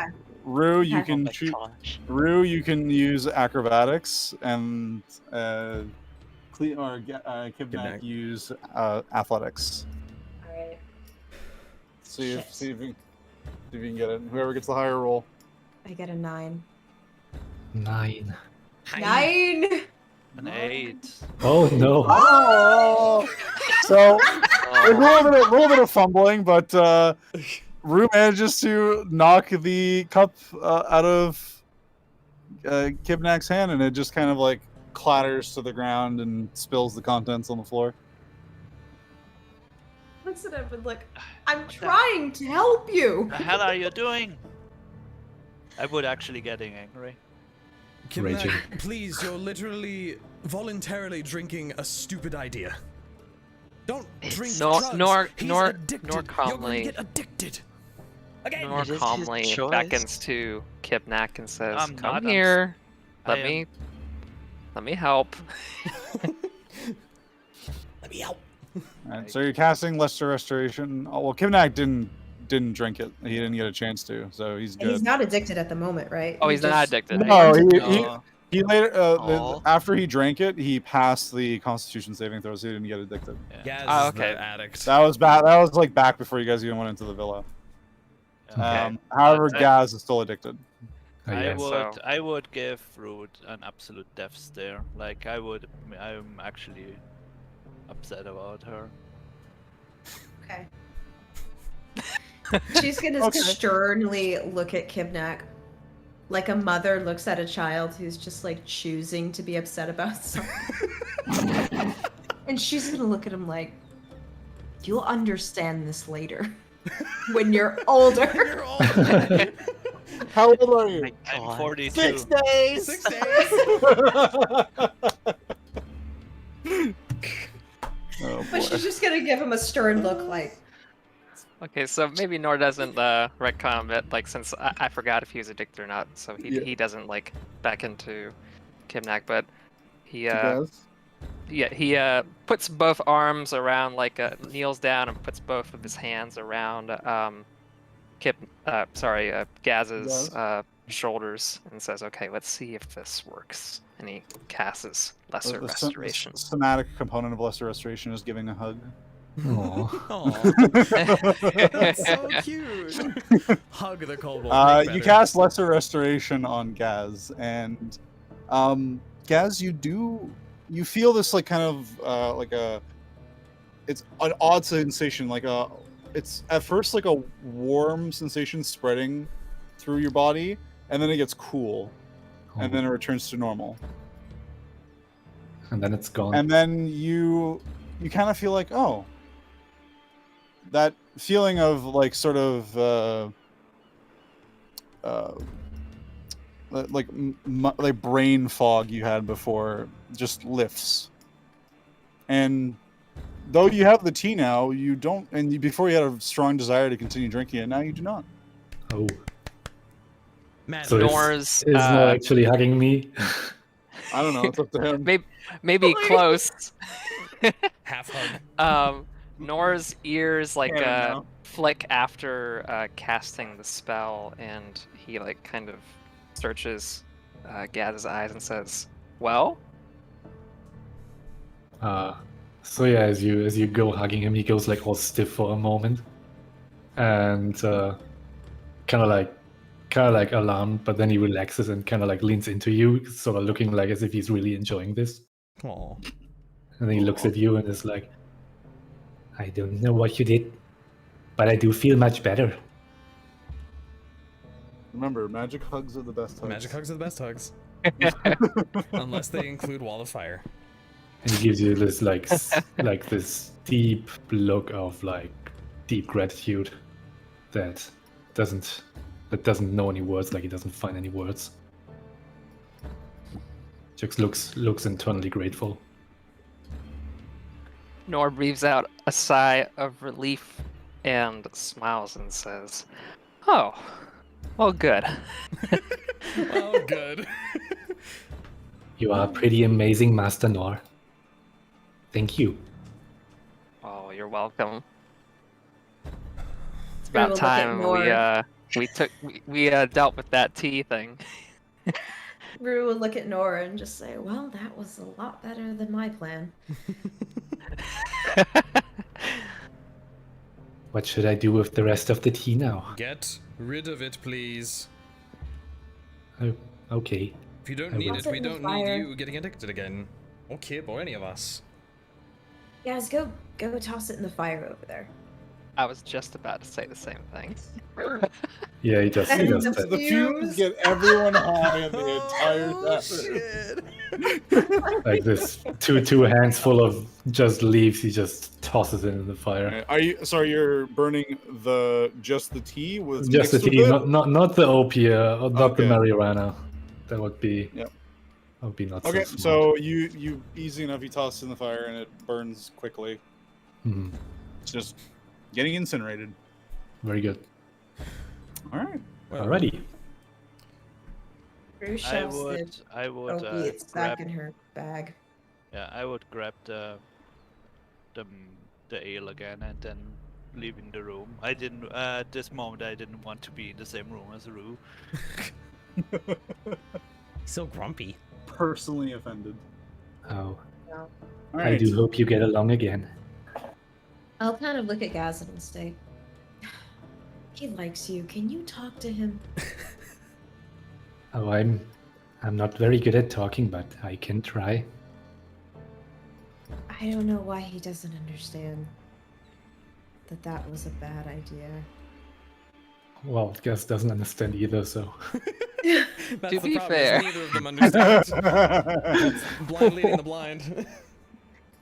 Oh boy. I will talk to him. I don't think he's really angry at you. Just, I don't know. Just that, to wrap that's things- fair said otherwise.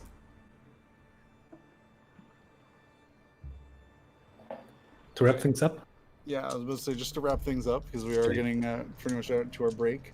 Is there anything else you guys would like to do today? no, I not would not. again. Vegan! I thought about sneaking in, finding out what the creatures were fighting, but honestly, no. We'll find out in the morning. Sneaking Well, in the what? evening. Yeah, I kind of wanted to like sneak that's in the cage right! area, but That was way more imperative than everything else we just did. yeah, but I'm addicted, so I think that takes priority. Oh, So well. next time I'm not addicted and we fight that Alright. mysterious monster, I'm gonna sneak in. And But I I'm didn't gonna, say, find I'm out. gonna say you guys all have a nice evening of, relaxing, a little bit of revelry, and having a good time overall before you all retire to your respective places of rest. And Revelry in the you get a dark. long rest if you needed it. Revelry in the dark. I I mean, get one of my slots don't- back. We don't fight until later tomorrow. We It's still true. have time. Yep, you still have a whole day before you The have your Theraden fight. is doing But there's also the nothing rest. There's at also the all. rest of the show if you wanted to show up to watch the other parts of the show that are going on. Yeah. Mhm. All right, I'm gonna call a break there, so I'll be back in about 10 minutes. Break time.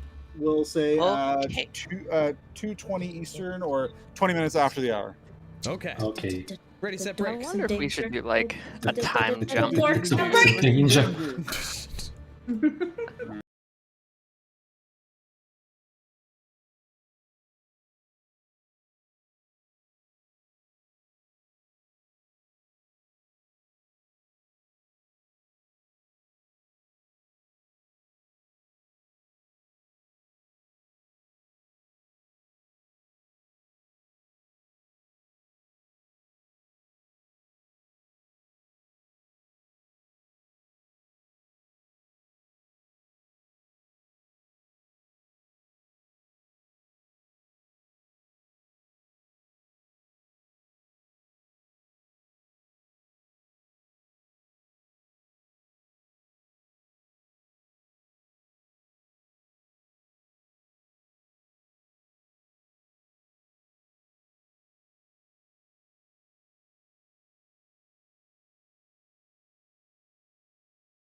We're This back? throat owl.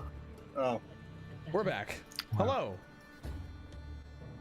welcome back. Danger. Dorks in danger. So, We should are do you like guys... we should do like a roll call when we start the stream. Rude. Like, I'm Drain, playing as Nor. Alright. We can think about it later. And then we have Rhos ending with, and we're the da-da-da. And then Dorks in danger. Okay. Great. I'm sorry. It's gonna be like Captain Planet. Yeah. I'm Rhos and I'm All right. playing Rude. Sorry, we can play. I fucking hate it. Oh boy. Alright. Okay. Have you guys decided, are you doing any other prep work before you go to the arena? I am I guess prepared. The only thing is like, isn't my Yes. staff or armor available? I was gonna for say, pickup? Pick up your equipment. anyone who is getting silvered weapons, they are available. They will be available for pickup just before the show starts. So you guys shit, want to stop by that's by the blacksmith, pick up your stuff. Yep. You will have it available to you. So Can we do that like first thing in the morning and then head over to the arena immediately after eating? well, it'll be like right before. So it's like you'll go there, pick it up, and then go straight to the arena. And the stuff at the arena doesn't start until mid-afternoon anyway, so. Mm-hmm. Guess it's Yep. going to talk to Kip like first thing waking up, and he's just like, "Hey, I would really like to see the show." Are we? Are we? I suppose we all slept this time in the elf song. Or somewhere on a chair. Pretty common. I Sleep in a chair. probably on my usual spot in the chair. Yeah. So Gasz is gonna approach you, Kip, and he's just like, "Kip, hey, Kip, wake up, Kip, hey, Kip, wake." What is it? Great, you're finally awake. What time is it? Oh, it's morning. Do you wanna see the show in the arena? Already started? I think it started like somewhere Not around morning, noon or In something. the It's afternoon. it's in the mid afternoon. In the mid-afternoon. Like Yep. 3 p.m. Oh no. Do you want to later watch the show? Do we want to go there? I never watched something like that. Oh, sure, yeah, we can. We can check out how the other teams are performing.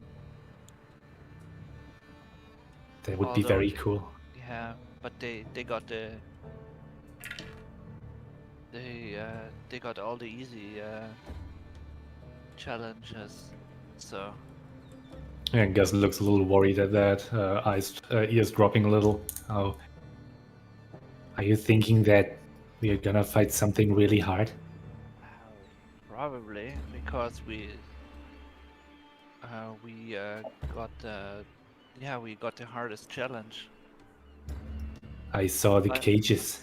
Do you think I'm usually only like used to, killing humans? This is. I think we are going to fight some sort of beast.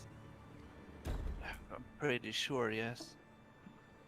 Humans have this, or yeah, they have the tendency to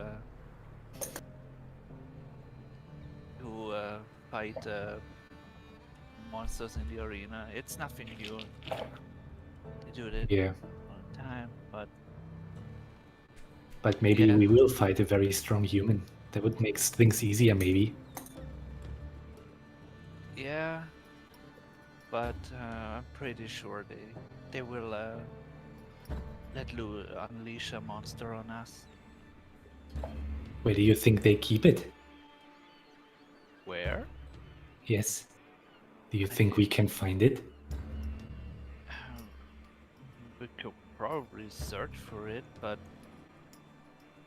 I mean, we will fight it either way when it's our turn. So, I would just really like to know what it is. if you're that curious, I guess we could looking for it. I mean, I'm already awake and probably don't have anything better to do right now. Yeah, you don't. Do you? You're not picking up weapons, right? He did have a weapon to pick up, didn't he?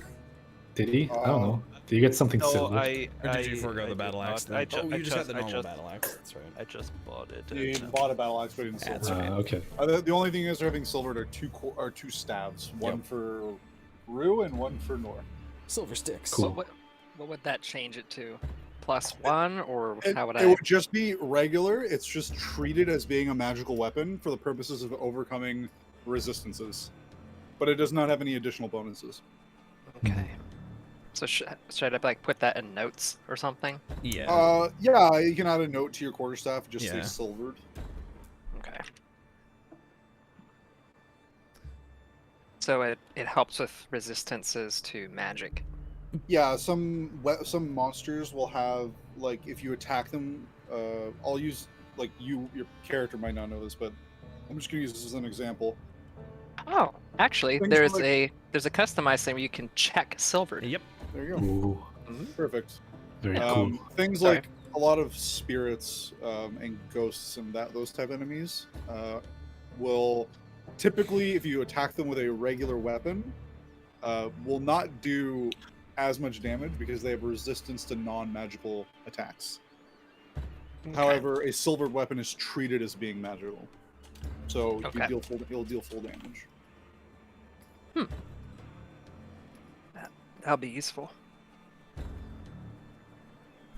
All right. Arena. So, are you guys? What are you guys doing then before you go to the arena? And are you going to go see the start of the show? Yep. Or are you just Yep. going for your fight? Going to We're go with the gonna go group to see the start of the show. Okay. So, are you doing anything else other than going to pick up your weapons? No. Got it. Except go to the arena and look for where they keep the monster. Are you doing That's what that do it. before the show starts? Oh, yeah, I think it would probably be like the best time. Oh, actually, it probably would be the best time when the show starts and everybody is distracted. Okay. Huh. Then I would have to decide, do I want to see the show or search for a monster? Mm-hmm. Make your choice. I want to see the show. Don't get us in trouble. All right. Then, first, let me change the music. Yes. La música.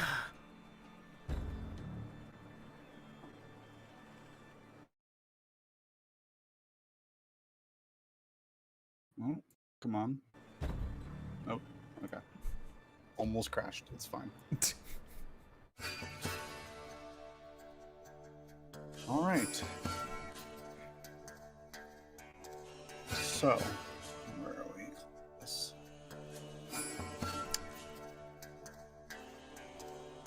So you come back to the arena, place where you were before, to sign up for the bout that you are to fight.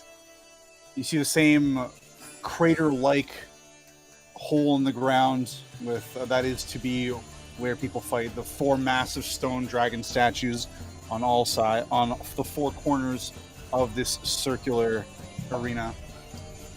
The stands are already filling up with people as it is late afternoon. The sun is waning in the sky.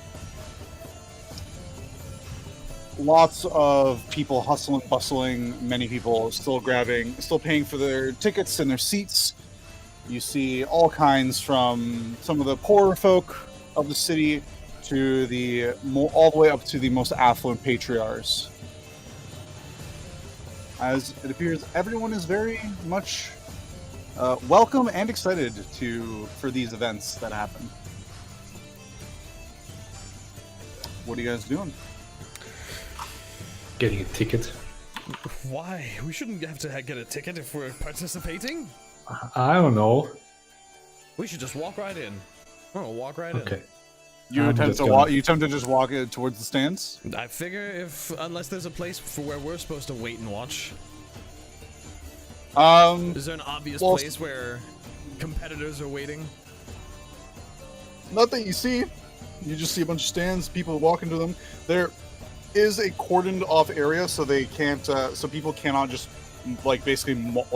just all herd into the stands. It is cordoned off with guards. In that everyone's funneled through a narrow area where you have people what seems to be checking for that people have paid before they're allowed to enter. If there's a guard that I can walk up to and talk to, I'll just walk up and ask, so, where the fight is supposed to be?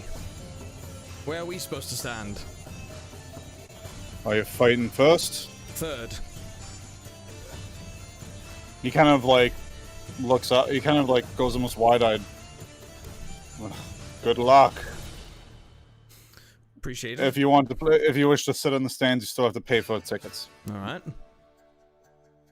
Is there like a preparation area for people who are about to go to their deaths, or is it just hang out for a while? If you are about to fight, then you will follow any points over at the other building that you guys were at before, when you first arrived, the one that had originally all the carts and a lot of supplies and stuff going on around it, as well as those cages. Head over there, and they'll find someone that will direct you where you need to go. You'll be taken underground. All right. Thank you very much. But if you wish to watch, you won't see anything from there. Understood. Just needed some information. Thank you, sir. Hey, I wanna approach this guy too, and say, so you're telling me we're about to risk our lives later tonight, and we can't get in to see the show beforehand for free? Them's the rules. Everyone pays to watch, even the participants. And if we just don't show up to this third fight because we didn't get to see the show? Oh, well, that's what's pretty sure in the contract that you signed up for. I don't read it personally. You'd have to go ask about what's in there. And he gestures towards the sale, essentially the sales building where you guys originally signed up at. As no one read the fine print. Mm-hmm. It's true. No one noticed. There was fine print to notice. There was fine print to notice.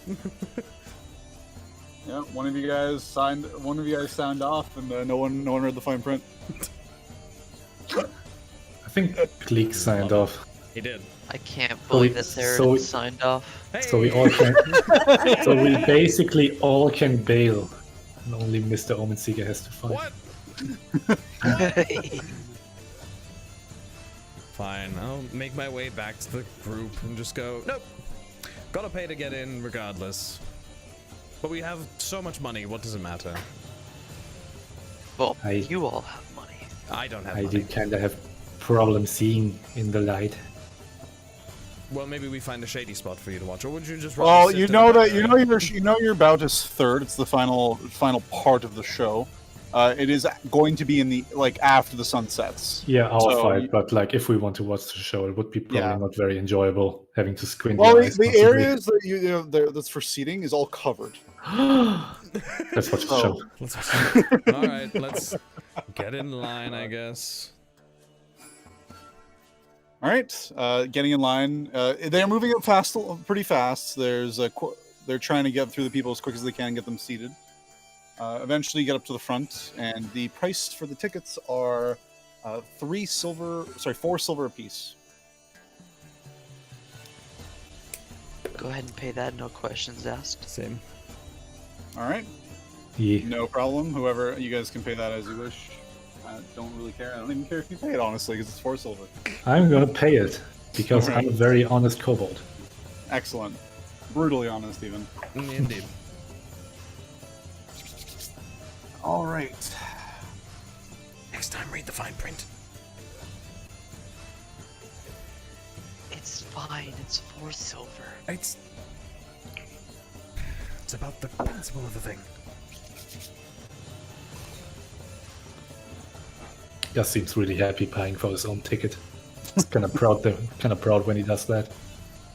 Like a kid when he pays for this candy bar with his own money. Yeah. Just like, yay! Hey, I got a ticket. I got a gold He's ticket. showing the ticket to the group, being like, look at this. I did that all by myself. So, do you guys want to see what the arena looks like? Heck yeah. Yeah. Is this the map that made you have a panic attack? No, Okay. that was a map later. Honestly, I don't think we're gonna need to use that map today. At least maybe not. We'll see. If you guys blow through this fight, maybe. We'll see. Fight. Fight! So it's during the day, so luckily I made 2 versions of this. Very good. Welcome to the Pockmark Arena. Wow, it's a cool arena. I thought it was just like a plain space. Oh no. It is. I'm Oh, gonna try and do no, better no. than that. So the Good roof Dragonator. sections on all the sides are where the stands are, and where you can sit and watch. Going over the description again, you see the 4 stone dragon statues flanking the corners, as well as 2 large gateways on the bottom that you assume is where combatants enter from, or whatever other things are going on. You also see 2 large 40-foot columns, stone columns, with pyres at the top of them, already ablaze in the center. You see the same wooden stakes and driven into the limestone walls of this crater-like arena. And you notice the same thing from the stands as before. Most of the stands are pretty normal looking, likely for regular citizen seating, but there's a small section that seems to be a little bit nicer. The benches have cushions on them. They're farther apart, and you see a lot more richer folk there, and you assume that's where the patriarchs go to sit when they watch the show. For reference, that is over in the sort of the northwestern area. Mm-hmm. Very cool. Is there a Dragonator in this arena? Interesting that you make that joke. Okay. You also see you gotta get from now that you're actually up at the arena before you didn't really go and look too closely at it. You can see the limestone walls. It's pretty far down. It's like almost 80 feet from the top here where you guys are Jeez. seated, all the way to the bottom of the arena. This is a pretty deep crater. Built into a quarry? Well, why don't you go ahead and make a history check for me? Actually, anyone here, go ahead and make a history check for me. History. 15. 15? 14. 12. 12. Also Oh. 15. 15. So what was the highest roll? 15, I think. 15. Just a 15? Yep. Yeah, I'll give it to you with a 15. So there was, you guys know of a time quite a number of years ago. I think I'm trying to remember the actual. I think it was 150 to 200 years ago, in an era where an event occurred known as the Spell Plague, where the very matter of the essence of magic unraveled. The weave, the thing that spellcasters manipulate in order to cast magic, completely unraveled, and the world went into chaos. And during that time, a massive meteor hit the city and created this very hole in the ground. Oh, snap. That's awesome. And that is how it became known as the Pockmark Arena. That's And cool. that is how you could probably guess. That's probably why there's this giant wide open space in the middle of the city, known as the Wide. Makes sense. All right. So the stands all fill up. Lots of people of all ages, all sizes, all colors, all races in the city. Mostly human, but you see the occasional elves, half-elves, a few dwarves, even an occasional dragonborn here and there. Friends. As they all prepare for the show. And within no more than about 20 or 30 minutes waiting, you have most of the seats having been filled at this point, and you still see even farther away to what would be, from this map's perspective, the northeast. That's kind of where the entrance way towards the arena would have been. You see a bunch of people there, all clambering to look over the guards and the lines set up to prevent people from getting past, eager to get a look, even if they couldn't afford, or if there was no tickets left to sell. As they all want to at least maybe listen in if they can't see. And with that,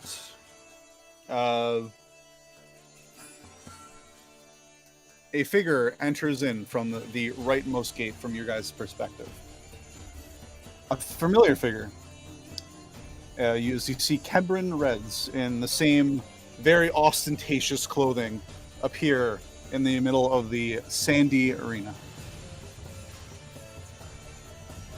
And it simply announces, welcome everyone to today's performances. We have quite the show for you, especially our final bout. But first, we have to work our way to it. So why don't we start with a little bit of music to begin, as the arena from behind him, an assortment of people start pouring out of the gates as a large band begins to assemble in the middle, and they start playing the music you basically hear right now. And they play and they rile up the crowd as they all start to, enjoy the music. And it goes on for about 10-15 minutes before it comes to a pause, and Kebrin appears again and says, all right, with the opening act complete, let's begin with our first match. And he sort of just bows and backs away from the crowd as he moves back into the gate, right up to it before announcing, first, our challengers. As several men walk out, all human, all very destitute looking. You immediately can tell these guys are probably pretty poor.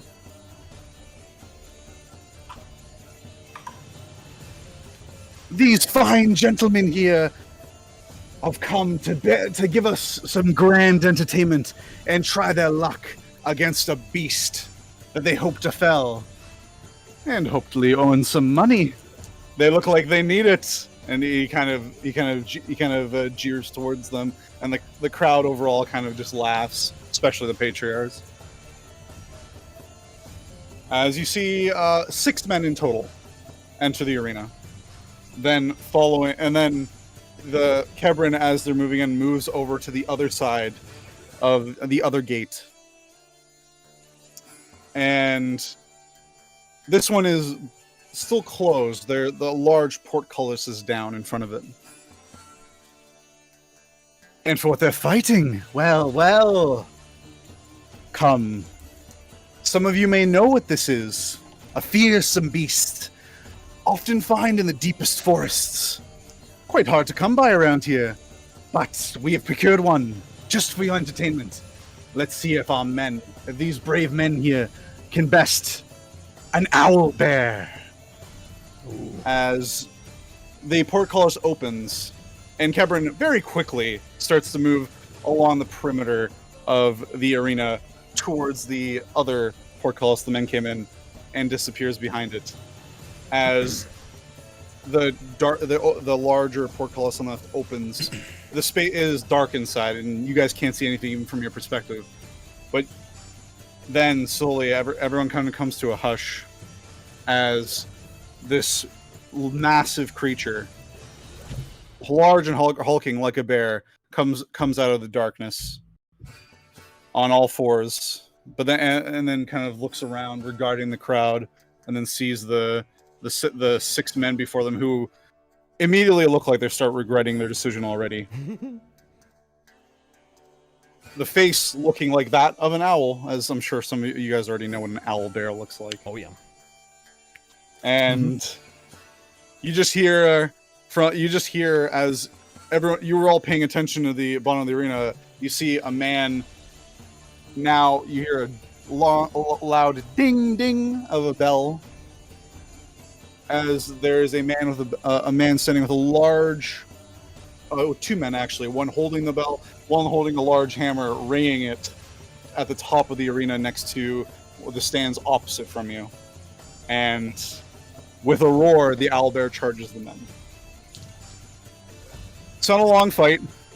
The men, unfortunately, with their meager weapons, as they came in with not much more than clubs and a few daggers, they get easily beaten by the beast, as they're mauled, beaten, bones broken, throats ripped out by a sharp beak, and the crowd just cheers the entire time. And with each one that fell, they cheered louder. Before all that's left is a pile of corpses left of the 6 men that came in. Can I make, from my background, can I make a perception check on that owlbear, seeing if it looks kind of like scarred and abused or something? Sure. Can Go I ahead and make a also do perception check. Yeah, go ahead and make a perception check. Well, that was a journey. That's an 8. 20. An 8. 20. You notice no scars on it, either of you. However, Theraden, you do notice a peculiar color. Hard to tell with the fur and feathers covering most of its body, but you do see some kind of odd color around its neck. I'll share that with Gasz since he looks like he's like leaning forward and staring. Yeah. I don't know how they're controlling it, but it's colored. It's weird. I don't like this. It doesn't look abused or something. No, it just looks captured. I feel sorry for it. Likewise. And Theraden just goes back to sitting arms crossed, just like grumpy stare at the whole thing. I was gonna say Norris doing the same thing. Theraden Like, oh. kind of has this is kind of an affront to my guild's job kind of look. He's really not happy about the whole thing, but money. Yeah. As the show started with the music and the announcer, and like Gasz got really excited and totally big-eyed, and everything was amazing, and he was just at the basically as far forward as possible without getting into the light, trying to get in as much of the impressions as possible. And then once the owlbear kind of came out and made quick word of that, it's just a lot of that wonder just kind of vanished. He's just like feeling like looking pitiful at the creature. Bloodsport! Hooray! Yeah, I mean, that's Bloodsport for you. It's that time, it's that kind of world, especially in a place like Baldur's Gate. With the 6 poor men all fell and slain by the owlbear, 2 other men come out from. These ones look well armored, and they both have spears. With a third following behind, with what appears to be some sort of device in their hand. They approach the owlbear from behind, who turns, and it seems to be ready to charge them. But then all of a sudden, it stops moving, and then sort of like starts to like as if it's starting to charge, but then slumps, starts to move slower and slower before it just stops moving entirely. And then one of the individuals, the one in the back, not carrying a spear, actually comes up, seems to almost just pat the owlbear on the head, and then just waves to the crowd and smiles, and everyone cheers again. And then the owlbear just follows him back in.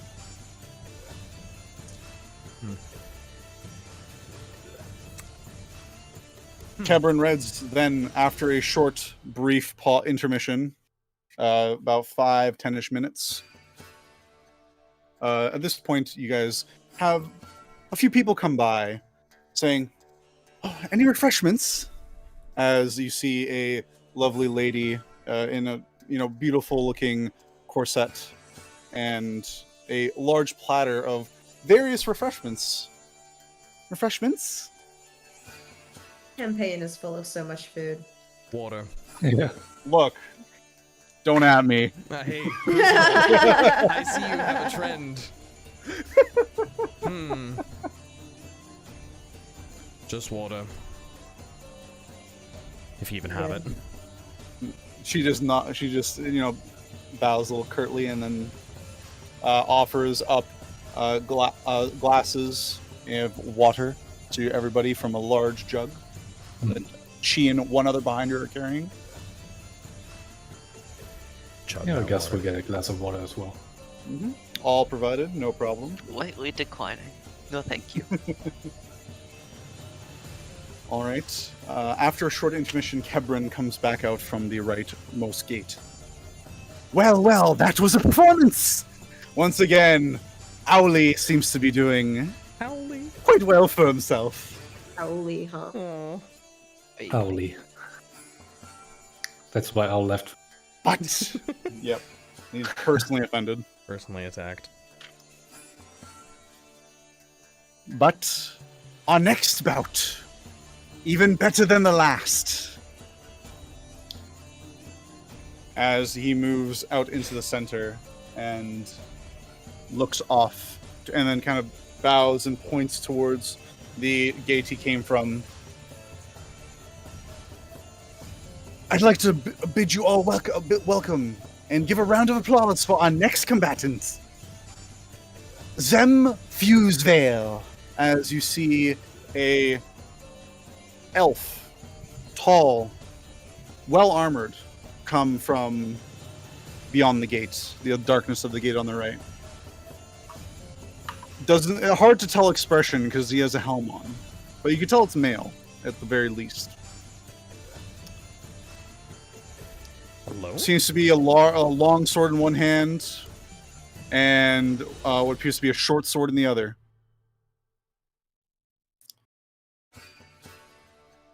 He is a astounding hunter, and one we often employ to get some of our various guests.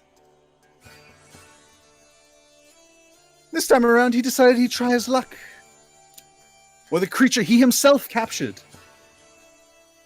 Let's see if he can beat it a second time. And the crowd gives a big cheer as he moves back over to the right side, and the gate raises once more on the left. The crowd hushes once again, and even from here, everyone can hear a low rumbling growl, Ooh. like that of a deep-throated cat. And out from the darkness, you see a panther-like face. And then a set of forelegs. And then another set. And then another set. Ooh. And then flowing from the black sheen of the hide of this creature, 2 tendrils. Yeah. With barbs at the end. This place a beer. Yeah. Love these. Baby. Baby. I'm gonna And whisper at Theraden and say, "What is that?" I actually don't know if Theraden knows. Make a nature check. Nature. 9. 9. You don't know. Looks I mean, you dangerous. guys know, but you don't know. Looks dangerous, whatever it is. I wouldn't want to find that thing in the woods.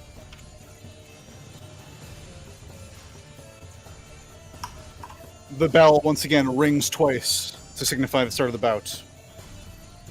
The displacer beast. Let's be honest, I'm not going to try and hide It's it. wonderful. I love it. The displacer beast roars out as suddenly its form kind of like shifts and blurs a little bit, as the individual name known as Zem Fusevale charges it. This fight is long.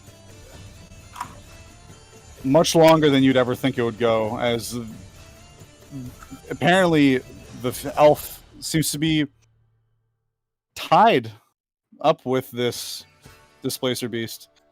They go for a minute, 2, 3. They break off for a moment as they just circle each other, studying each other's movements.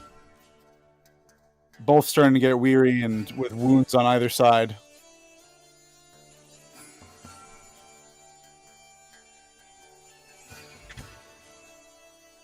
Then, after one long, painful circle around each other, they both charged at the same time. And in a flash, it's hard to tell what happens, but both charge past each other. And you see Zem almost stumble a little bit as he comes to a stop on the other side, and the Displacer Beast almost doing the same, as it sort of fumbles on its 6 legs. Then it turns, growling again at the combatant before it almost looks like it's about to pounce again, but stumbles and falls to the floor. Lets out a much weaker roar, but stops moving. Zem, who had raised his weapons to defend and ready for the attack, sort of just lets his arms go limp before raising one, and the entire crowd cheers as loud as they can before he too collapses. Yeah. Wow. And the crowd cheers louder still. Both the Displacer Beast and the combatant are taken out. Zem Fusevale via stretcher, and the Displacer Beast, they had to bring something akin to a trolley, as several men kind of hoist the large creature onto it before they pull it back inside beyond the dark left gate.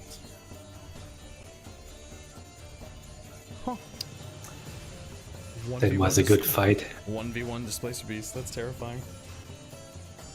Yeah, 1v1 to Displacer Beast. No thanks. This one is really strong. And Gasz points at the elf and sort of saying it to Kip. Yeah, he put up a decent fight. I don't know what the creature was, but yeah. I'm not quite sure if I could take it on alone. Oh, I certainly couldn't.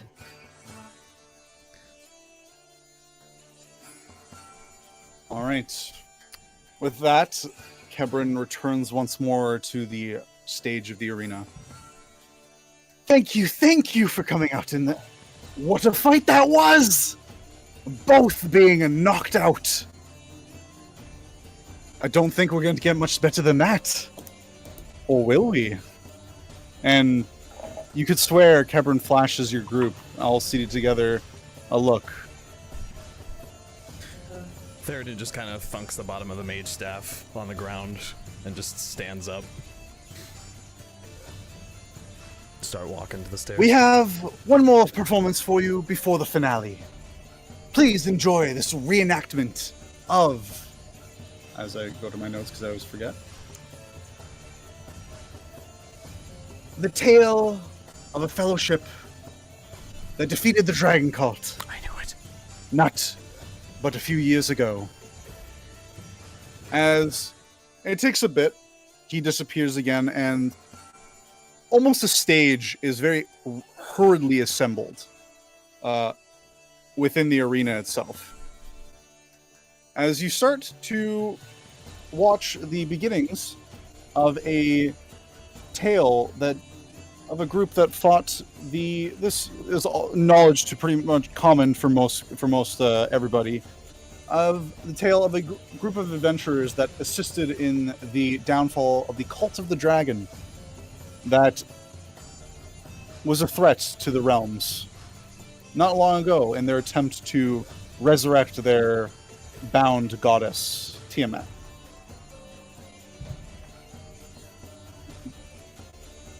It follows their adventures as they lead an arduous journey across the breadth of the Sword Coast in pursuit of the Cult of the Dragon. The party comprised of a young ale-loving elven monk, a middle-aged halfling chef who owned a restaurant in Baragost, a young gnomish scholar of the arcane arts, an Azamar paladin dedicated to the god Helm, and a human fighter with an odd disfigured left arm covered in blue scales, as well as their most beloved companion, a small, unassuming black kobold. Question: Did you like? Is he announcing the? He's not announcing this. This is like I'm just describing to you what you see of the play, and you do see all these characters come out who are all dressed to meet like that sort of description. And the Black Kobold is in fact played by a Black Kobold. Yes. Gasz looks really interested in that Black Kobold. But like, did you said there's a gnome in that group? There's a gnome. Yep. Okay, at that, I would spit on the ground when I hear that. Okay. Yeah, gnomes and kobolds don't often get along together.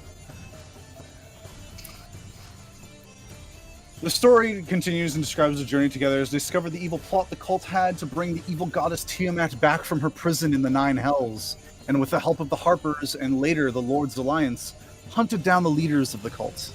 They felled many a dragon and powerful magic user before finally defeating the cult's leader, but not before the ritual could be completed and Tiamat returned to this plane, though only partially. Bravely, they battled the Dark God, and after a long battle, they managed to defeat her, sending her back to her prison, but not without cost, as the human with the disfigured arm died in the battle. But nevertheless, the realms were saved. Sort of towards the finale, as they're going through the final act of the play, Kleeck, you get a tap on your shoulder.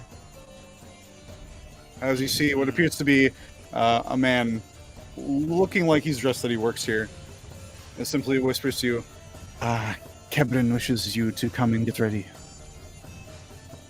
Right, it's about that time.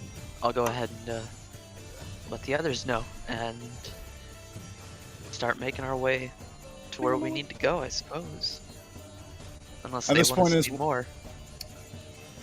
Yep. At this point, I will say as well, the sun is just barely still piercing the sky with its light, as the last bits of sunlight are disappearing as it's almost dark. Mhm. Make our way to the prep room. All right. You are led by this individual out of the main arena and to the building that you had first approached the day prior. You're led inside through a large set of double doors, then to which now you can see the interior of this place, and it is just filled with all sorts of massive crates and structures and things akin to what you saw during the play. And you figure this is where they store a lot of these, structures for other things and props and such. Prop department. Yep, basically the prop department. Yeah, on the way there to this place, Gasz will talk to Kip, and he's sort of like whispering to him, being like, "Did you see that? There was a kobold in that group, I saw, yeah. and he was a hero." Yeah, I mean, you don't really know much about kobolds for a kobold, do you? Oh, I'm afraid I don't know much about it now. He seems pretty sad about that, as if you hit a nerve. Oh. Well, stick with me. I will. Oh. I will. Oh, Okay. We're good. will. I'm gonna teach you everything you need to know, but yeah, it's not that uncommon for kobolds too. Become legendary heroes? I mean, I wouldn't go that far, but all the tall folks, they think we are like a bunch of cowards or so.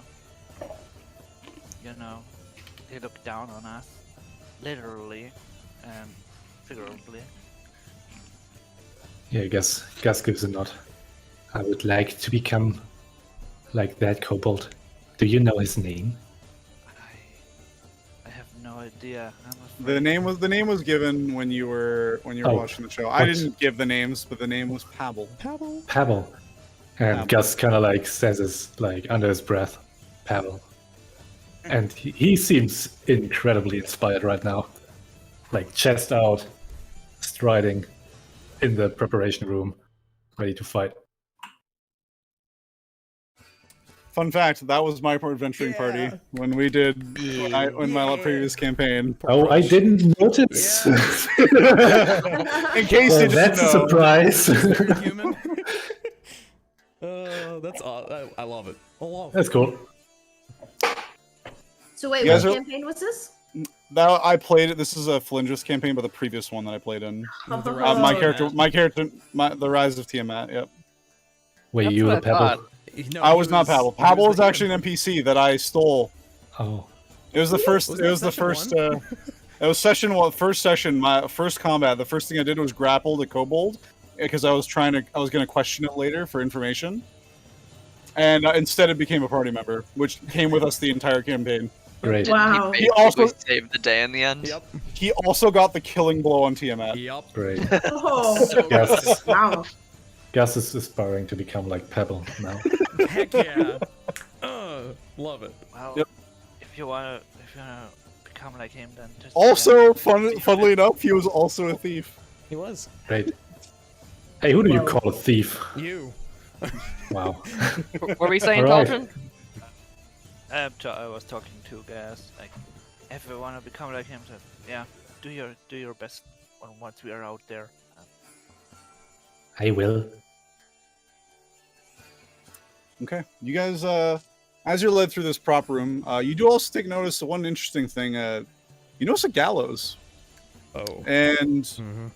Kleeck, so this would be to no surprise, you know that this arena is also used for public executions. Not really shocking. Convenient. The most people can see it. Mm-hmm.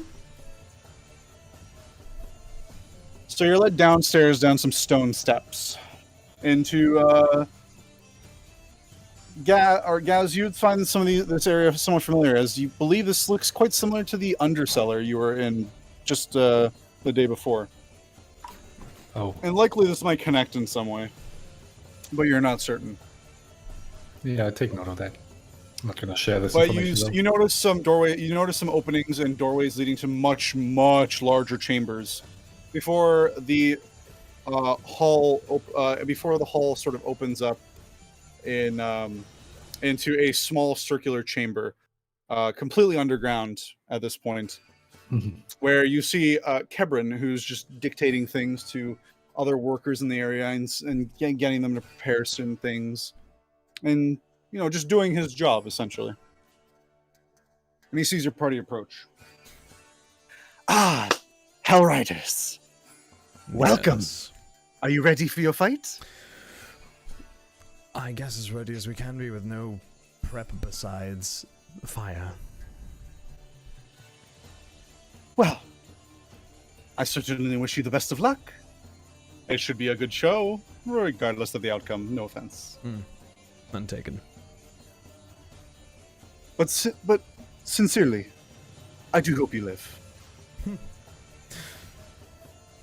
I think we do too. We may be biased, though. We might be a little biased. Only a little bit. Well, we're just about ready. I'll go announce to you all. Just wait right here as he kind of gestures towards the front of what you assume to be the back of the portcullis on the inside. Theraden starts like doing up his jacket a bit and uses mage hand to do his hair again and puts his hood up and like getting ready for presentation mode. Rue is gonna like kind of sit down and do like a little short meditation. Okay. You guys can all do any sort of prep work or anything you would like to do right now. This is the chance you got to do it before you start your fight. Take stock of my equipment. As the portcullis is open and Kebrin steps out into the, you can see it opens up. Now, the only thing illuminating the area is the various torches that you can see are lighting from this angle that are lighting the arena itself. And a little bit of moonlight that spills through. As the cheers that were before incredibly muted and almost inaudible just fill your ears again in this space as it resonates in this chamber. Kebrin exits and announces, "Welcome everyone to tonight's finale. We have for you a bout of epic proportions. A battle to the death with a beast so fierce it can barely be contained. But first, let me introduce our beast hunters for tonight. The Hellriders." As he gestures and looks at you from out in the arena. Come walking out. I'm walking out. Yep. Because it's all in the Confidence. back of the group, Confidence. trying to hide in between the others. Her just Before- swiftly and silently raises from her meditative stance and just walks straight out with her eyes looking forwards. All right, you enter into the space, and it is for the few of you that are not used to such loud environments and so filled with people. The city was already quite a bit for some of you, but this was something else. For some of you, this was anxiety incarnate. And guess. there was just hundreds upon hundreds just yelling and cheering all above you, 80 feet up, with the tiered stands looking down into this large crater. The stone statues of the dragons looking even more impressive from this angle as they looked down upon you. And I'm actually going to change the map Oh, because I have a nighttime version. night map. Oh, how nice. So yeah, I guess going in there with a lot of I didn't confidence. know if you guys have found this earlier, you could have participated in one of the other fights, so I had to make two, just in case.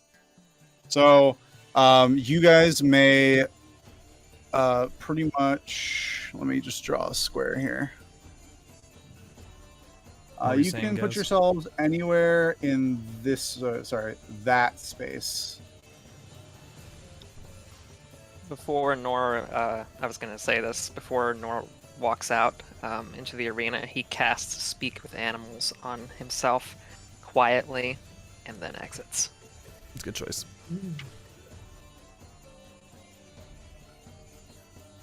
So yeah, I guess entering the arena, being shouted at from all sides, like a lot of the confidence he had is, a lot of that is just like fading right now, and he feels very uncomfortable in this hide right now.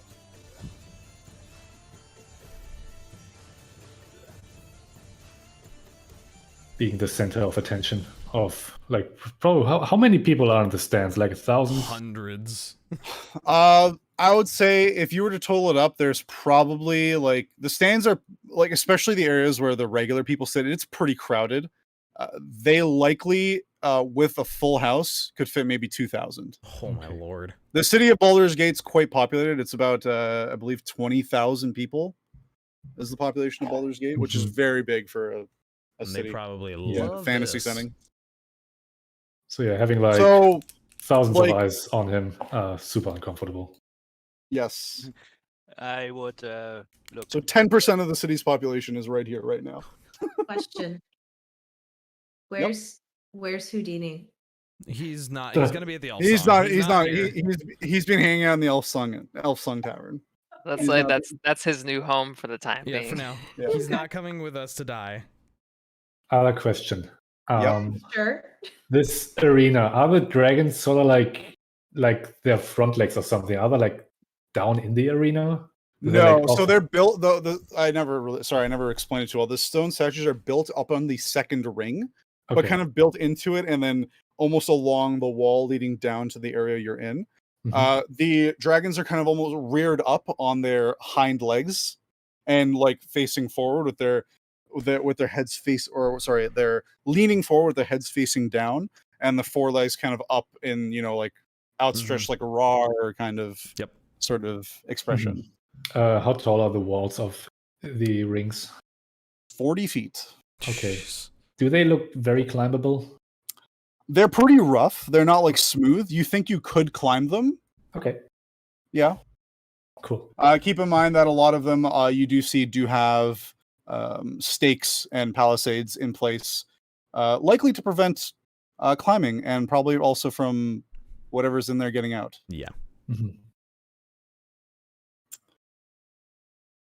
Kebrin, who's still in the center of the stage, lets the crowd cheer as you all come out onto the stage.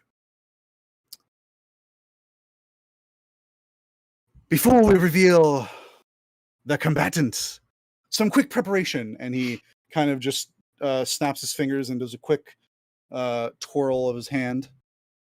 You guys all notice now, as over the edge of the top of the arena where the people sit, 4 individuals show up, almost in line with the stone statues, but not quite. Robed.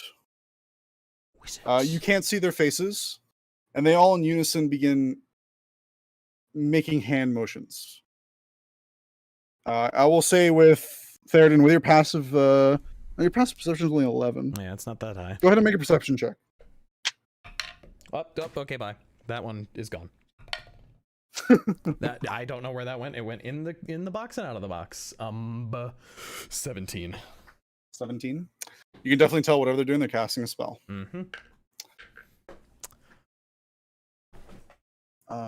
Shoot, I forgot the name of the spell. I wrote it down. I thought I wrote it down.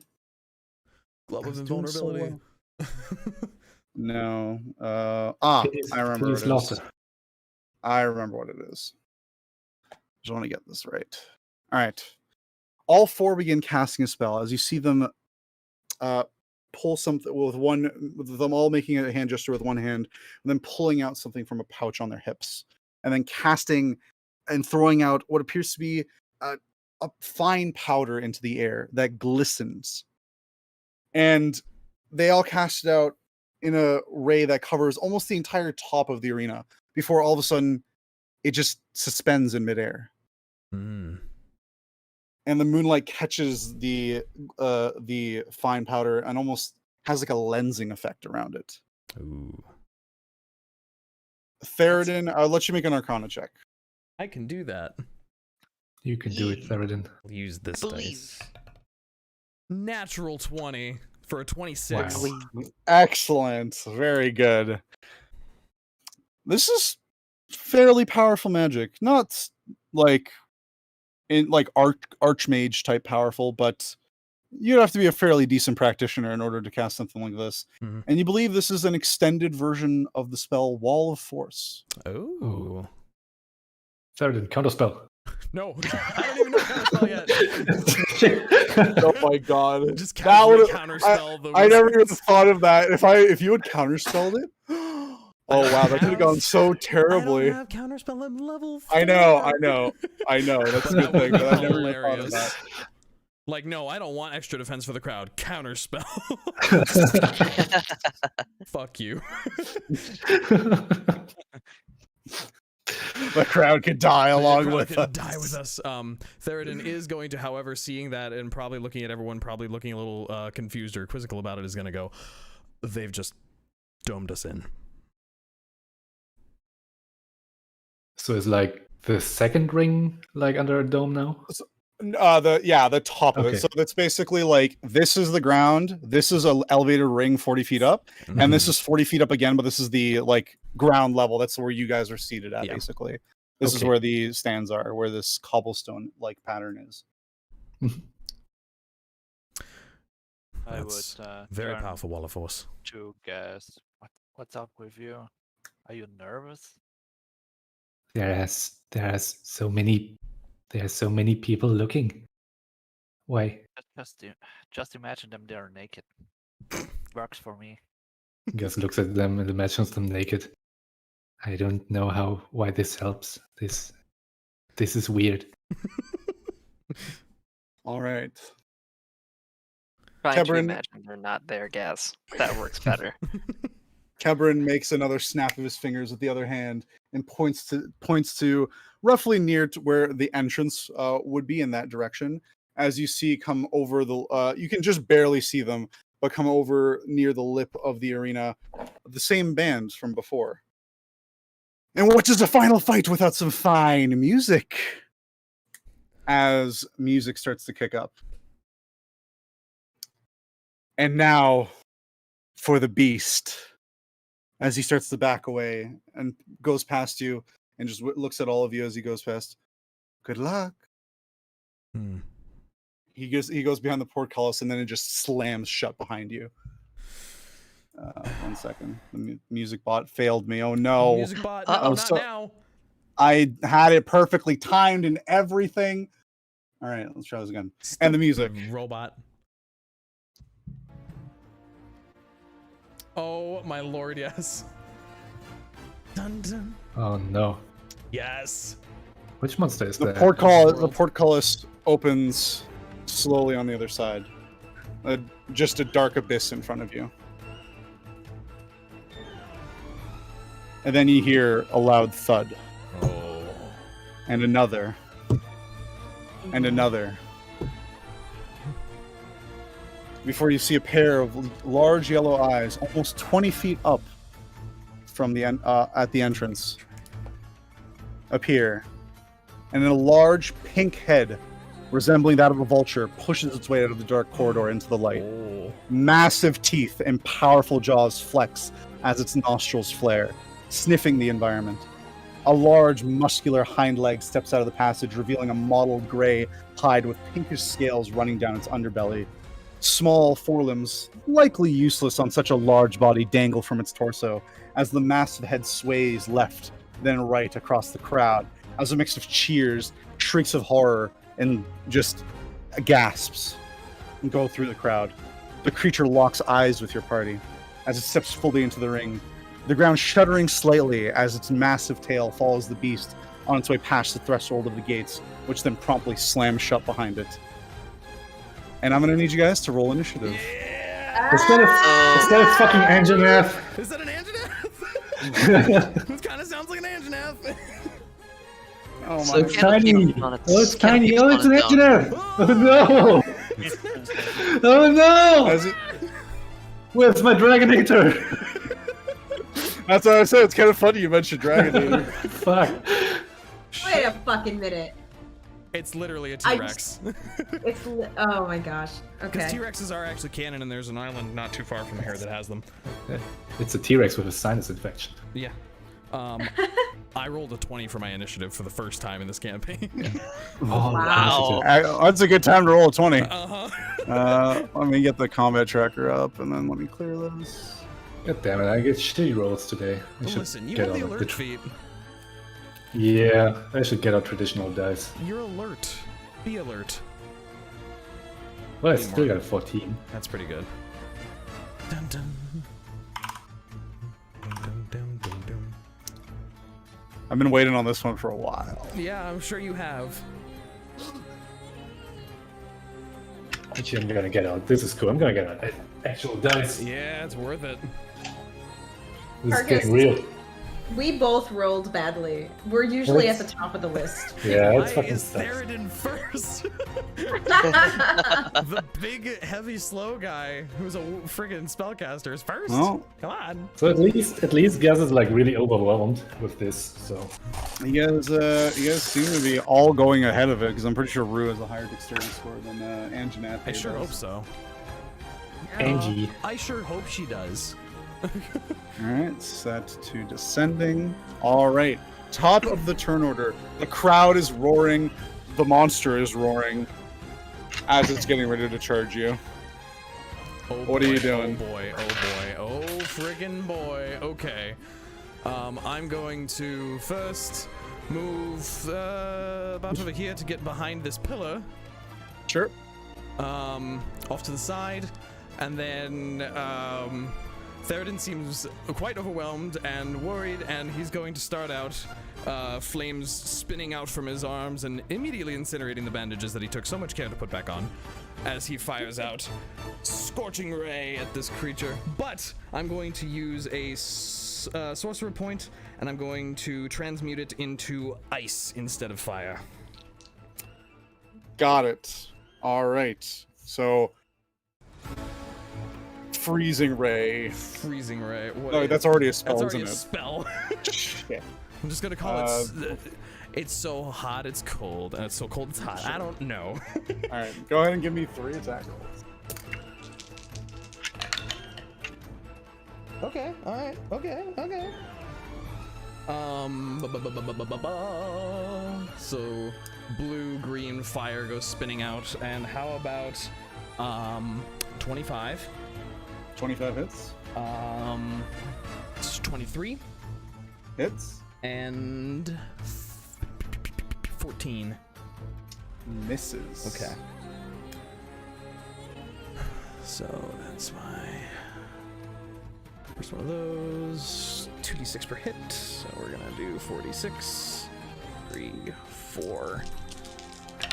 Nope, off the table. Okay.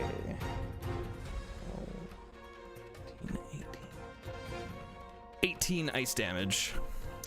18 ice damage. Good start. As you fire off your bolts, one impacting, having seemingly no effect, and the other two exploding on its hide and almost like flash freezing the immediate area of contact.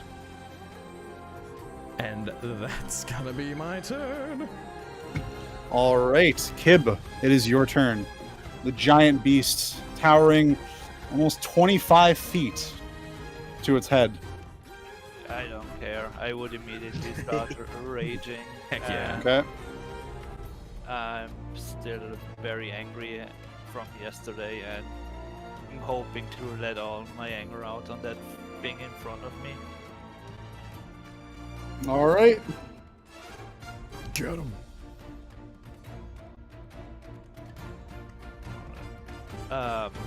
So I guess like this would be right next to it. Or- Yep, that's right next to it. And I would immediately attacking it. All right, make your attack rolls. I would also use since nobody else is here. I would use what's it called?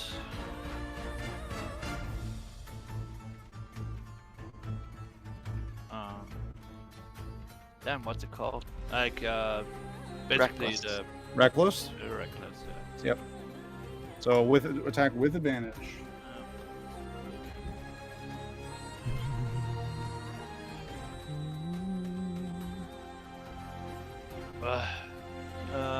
It's an 11. 11. That misses, unfortunately. Oh no. You take a swing towards its large hind legs, but it's just rock solid muscle and bone, and you barely nick it.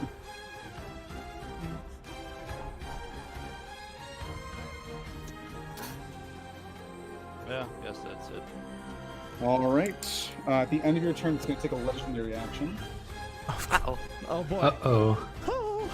Oh. and it sees you. It's going to do a hip check. Oh. Hip check. Yeah, it kind of gets down low and then kind of like almost like rushes forward with its shoulder, or it's more its hip really because it doesn't have a shoulder. And it is going to first. I love when all the arrows come out of the people. Everybody's planning. Yep. Where's my thing? Yeah, and everyone's measuring. I see that. It's funny. All right. Pew pew. Does a 20 hit? Oof. Yeah. All right. You going up and hitting it with your newly acquired axe and finding no purchase. As suddenly the creature kind of gets low and barrels forward towards you as it moves 20 feet towards the party. 5, 10, 15, 20, and brings you along and bowls you over. Make a strength saving throw for me, please.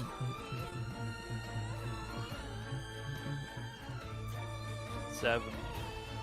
Unfortunately, the force of such a large creature impacting against you, you're unable to keep your footing as you're knocked prone. All right, Nor, it is your turn. Okay. Let's see.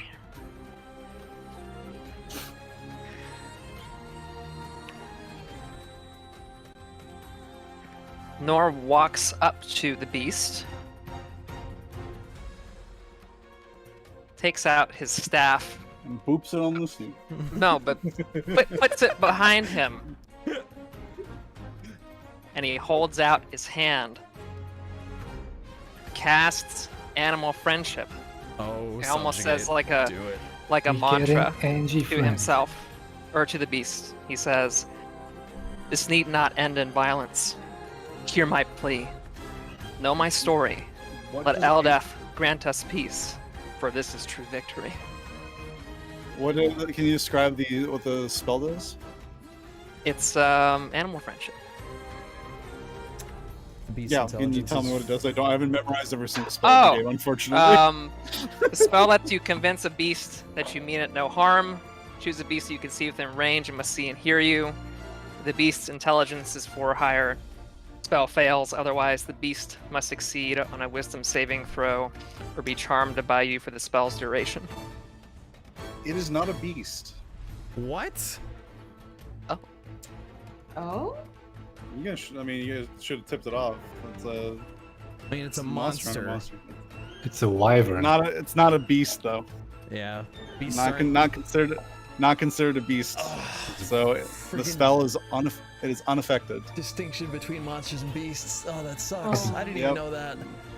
In Yeah, normal monsters- language, it's a fucking synonym, but in D&D, Yeah, in no. D&D it's not. Screw you. Damn it, D&D. Sorry.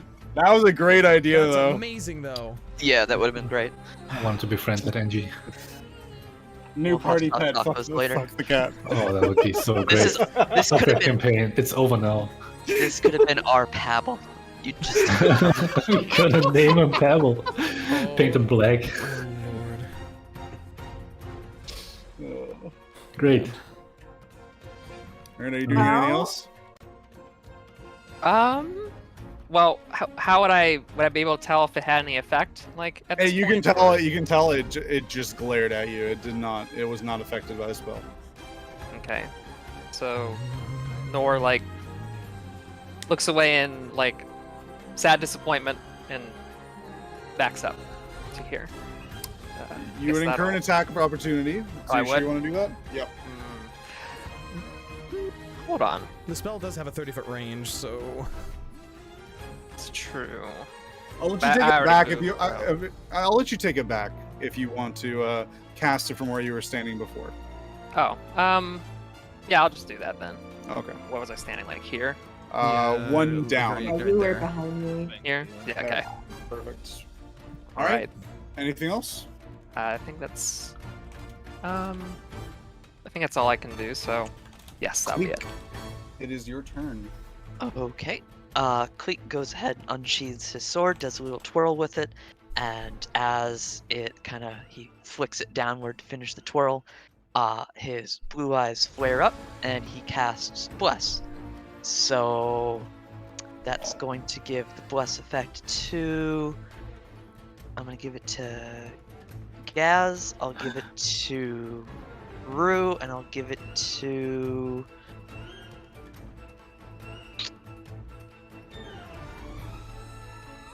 Kibnaak, do you think you need help with it? Do you need a bonus to your attack rolls and saves, do you think? I mean, he did miss probably a moment the way ago. I'm rolling. yeah. Yeah, since you're gonna be up Second. close. I was thinking Theraden, but since you're also gonna be up close, yeah, you can have a bless as well.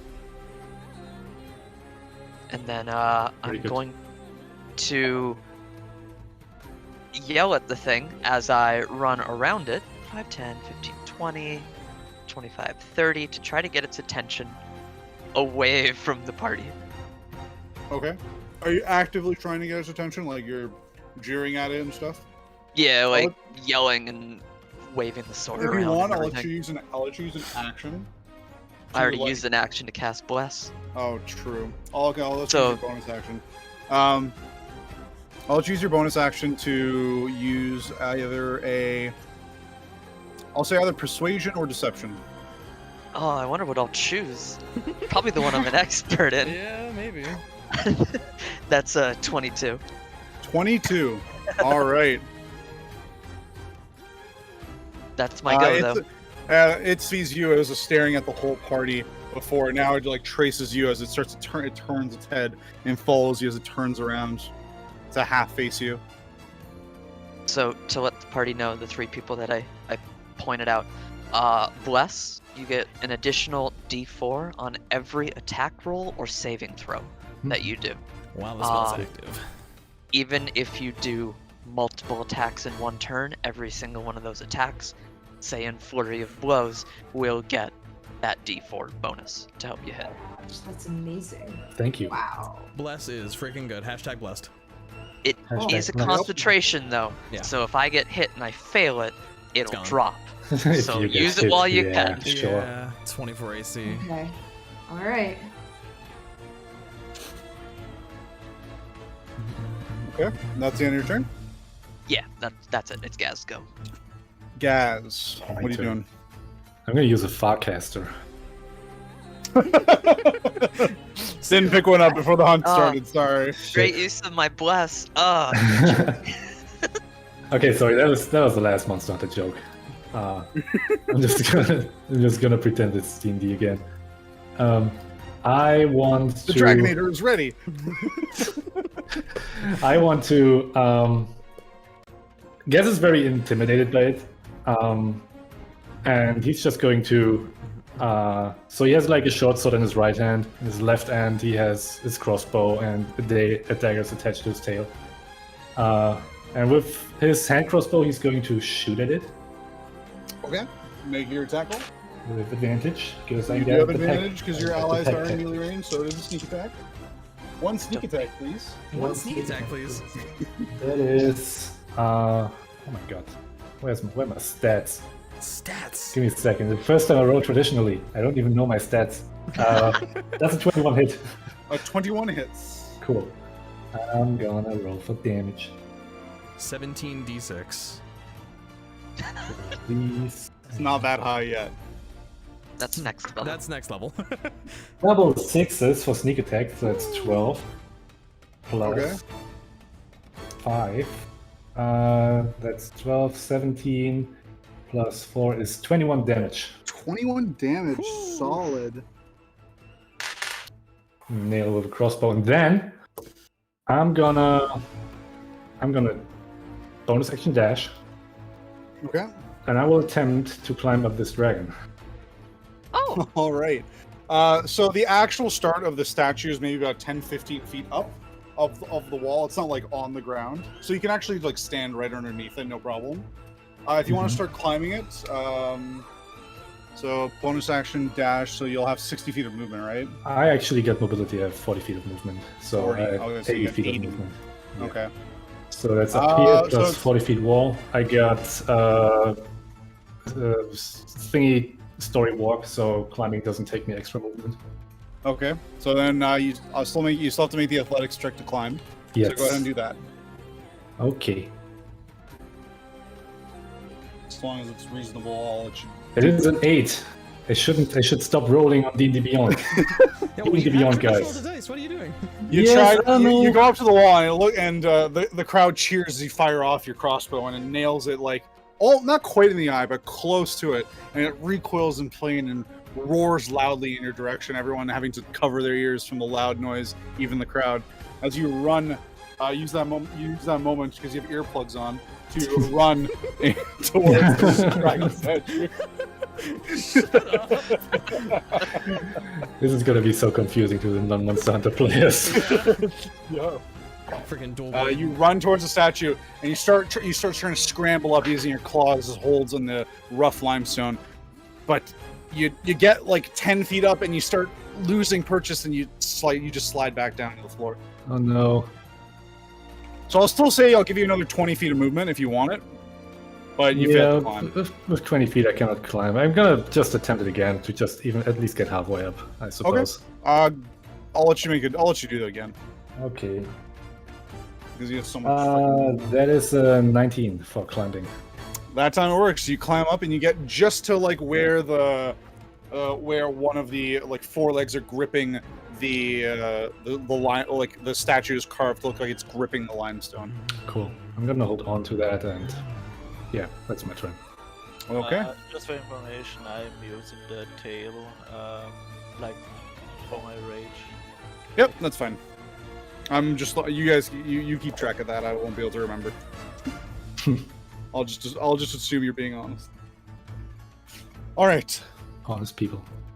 Rue. Hey. You are tied with it. However, I'm absolutely certain you have a higher dexterity score than he does. So you go first. Okay. I am gonna come around this angle here. And let's see. Yeah, I'm gonna go for a strike with the quarterstaff first. Quarterstaff. All right, go ahead and make your attack roll. 12. Plus a D4? 12 misses. Okay. Plus a D4? uh, Don't Add forget a that D4. D4 from Wes. Yeah. oh, Always- D4 from Wes. Yeah, Yes. always add your D4 for bless. So it could make it. Oh shit, I forgot about my D4s. Next time. Oh, 16. 16 hits. Yeah. There you go. Yeah. Hey. Alright. Bless. Okay, so 1d8 plus 4, so 8 damage. 8 damage. All right. And I'm also going to go for spending a key point for a flurry of blows. All right. Make your attack roll. 25. Ooh. 25 hits. 8 damage. 8 damage. And I'm going to go for, let's see. I can impose one of the following effects on the target. It fails a dex saving throw. No. It's probably got high strength. Yeah, probably. Nah. Sweep the T-Rex. Yeah, so I'm gonna use my flurry of blow attacks to have to beat this dex saving throw of 14, and if it doesn't, it falls prone. Is there a size requirement for that? No, 'Cause there I is think there not. might be. There is Really? not. It just says you Wow, can that's- literally apply prone or a knockback. All right. It's okay. awesome. All right. So you I said hit him This right works. in like the, like the yeah, nerve. also you the strike nerve. you strike a tender spot you find like between like the muscles where there's a nerve there, and it recoils in pain from that one foot. You said what kind of saving throw? Dex, it has to beat 14. Dex 14. Well, I can tell you its Dex ain't great. It's a Mm-hmm. good one to try and do. Mm-hmm. Unfortunately, if it rolls a natural 18, it's still good. Okay, well, I still have another Fury of Blows to throw at him. All right, go for it.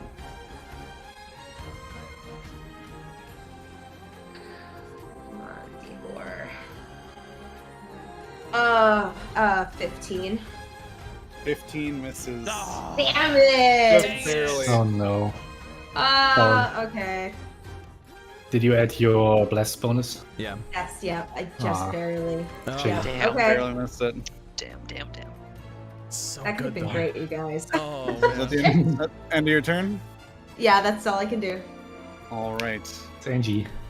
It is the large, unnamed pink T-Rex's turn. Copyright. Copyright. Alrighty. It's going to kind of take stock of everybody. Its attention mostly focused on Kleeck, who managed to draw its the majority of its ire. As it is going to reposition, and it will take the attacks of opportunity if you guys are going to make them. Oh yeah, for sure. All right, make them. Make them. Don't forget you get the D4s on those Don't as well, forget- because yeah, don't forget the attack. D4s. On. Okay, so what do I roll for an opportunity attack? Just a a normal regular attack. attack roll. Just a normal Regular attack roll. attack roll. Okay. So I have to Right. hit Roll the it. DC first. D20. Just roll a D20. Yep. 22. 22 hits. Roll damage. Okay. What did you get, kid? 21. 21 also hits. Roll damage. Heck yeah. 9. That's what I got for damage. 9. Very good. 9. And just so you know, when I hit a creature with an opportunity attack, that creature's speed becomes 0 for the rest of the turn. You have Sentinel now? Oh, boy. yeah. About to that ask. means, yeah, that means he doesn't Sit move. Doesn't fucking move. Oh, Oh. damn it. All right. Yeah, Um, Sentinel come into play. You have no idea how big that was. I hit him right in the fucking Achilles heel, and on his way out, and he just. Right. Kib, what's your damage? So, Oh, 9. No, not 7. you, Kib. I'm attacking Kib. Oh, sorry. 7. Alright. I'm starting Oh, my to put a lord. little bit of wear on him. Sentinel. All right. Well, it's going to turn then, and as it tries to move, you catch it, and making its movement 0. So it's going to turn. It's going to make 2 attacks on both on going to be Kleeck, because he made a very persuasive argument to attack it. Yeah, I went real good. And it is going to use Reckless, Oh Uh-oh. boy. as That it also doesn't- has that ability. Uh-oh. Uh-oh. That doesn't help with the AC that I have then.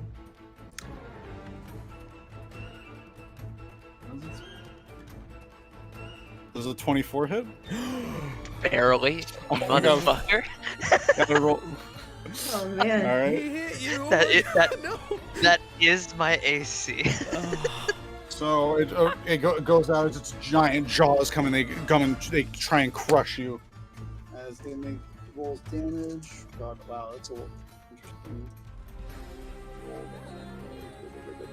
Where's the other one? There it is.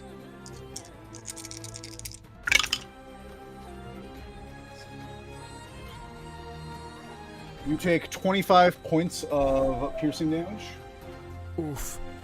And then as it grips you in the jaws, I'm going to need you to make a your choice, athletics or acrobatics.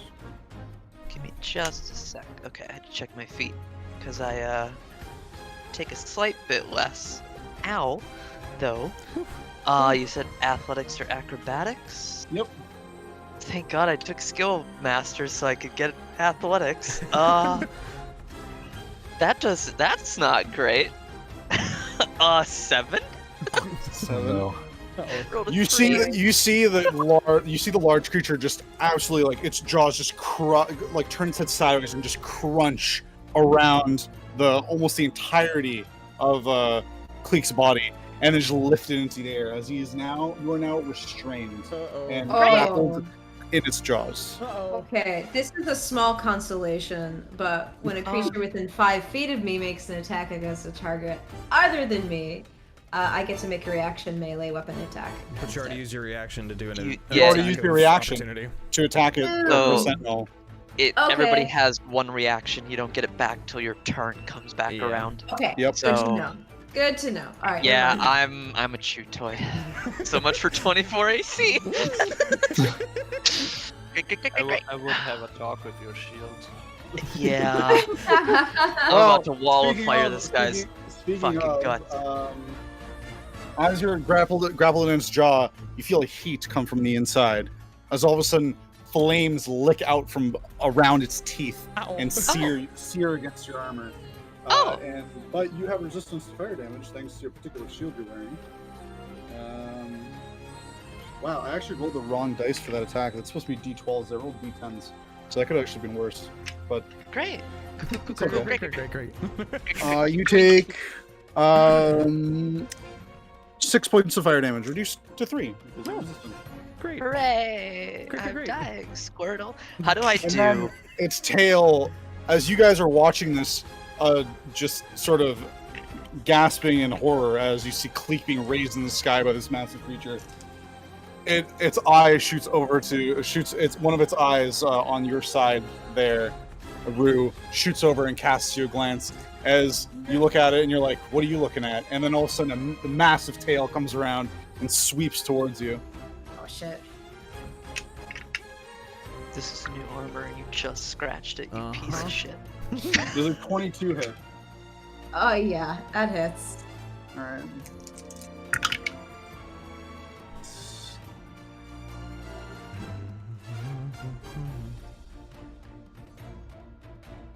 You've taken 19 points of bludgeoning damage. Oh. Okay. That shit's not messing around. I'm hurt. Yep. And that is the end of its Hey, turn. Crucible, how does a concentration check work? Yeah, I've never done one. so- yeah. Yeah, you took I took 25 points of I took- damage, was it? reduced. It's 22. So yeah. Okay, so you have to roll. It's 22, so you have to roll a DC 11 Constitution saving throw. Oh, that's not so bad. Okay. Yep. It's always the amount of damage halved, but if it's lower than 10, it's always 10. Yeah. Okay. Well, that's a natural 18. So You're fine. You maintain Plus- concentration. However, plus it's still you took up. fire damage too, so you gotta roll it again. Oh But you yeah, have to beat that's a right. 10. But you have to beat Yeah, 10. I beat 10 this time. This is a great tutorial. Thanks. Mhm. Natural 14. Nice. So yeah, I'm good. Maintain concentration on bless. Which is impressive given the situation. Yeah. How are you concentrating cre- right now? The creature turns around to kind of face towards Rue. Kleeck is just trapped in his massive jaws. And Theraden, it is your turn. Seeing Kleeck get picked up, I'm just gonna be like, oh no. You know what? Shit, we're gonna go for it, I guess. I'm going to step out of cover, and I'm just going to focus and cast a little dark blue lightning bolt at it with Witch Bolt. Okay. Oh, please hit. 16? That's just enough. Yes. Okay. 1d12. Where's my 12? There. Whoa, that's a 12 max damage. 12 lightning damage. 12 lightning damage. Solid. And now I am concentrating on it. All right, you kind of give it a shock, and it just kind of shakes it off and growls in your direction. Anything else? That's yeah, that's my turn. All right. Kib, it is your turn. Yep. Try. Now I can use pack tactics, right? Yeah. Yeah, you can use pack tactics.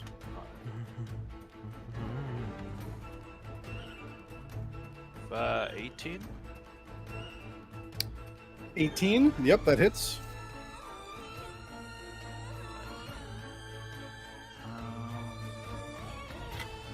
Well, just to 14 damage. Also, it's at advantage because he used reckless attacks. Oh, yeah. So yeah. roll at advantage. Oh, you were already rolling at advantage, so you're good. Never mind. So how much damage? 14. 14 points solid. Mm. You have a nice, good slash across the large thigh.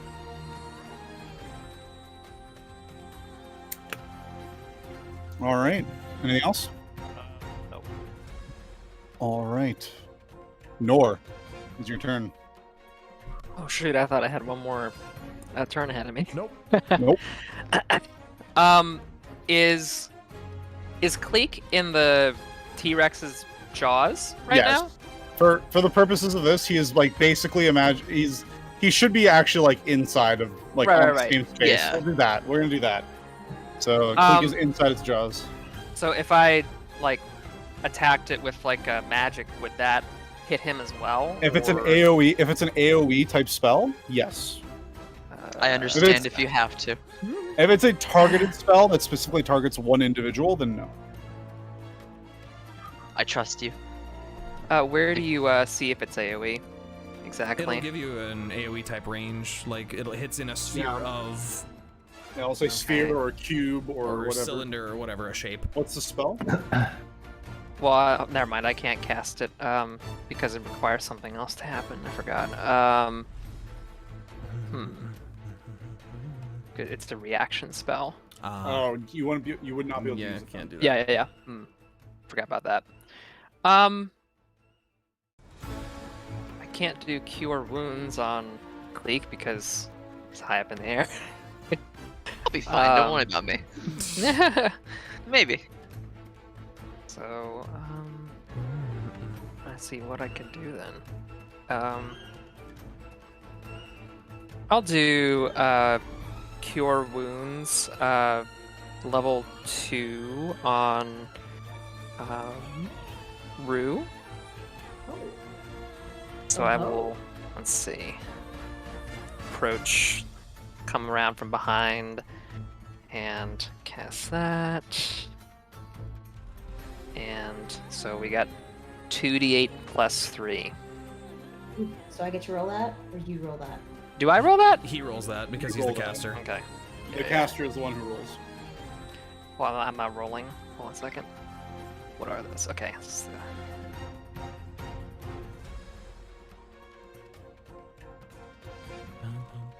Okay, let's see.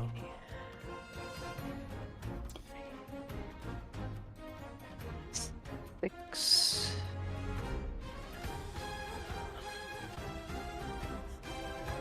Ten hit points restored. Hey, Nice. very nice. Very nice. All right, anything else?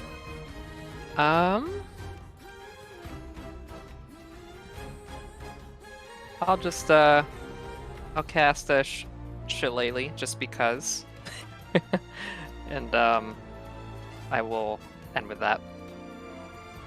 All right. Kleeck, it is your turn.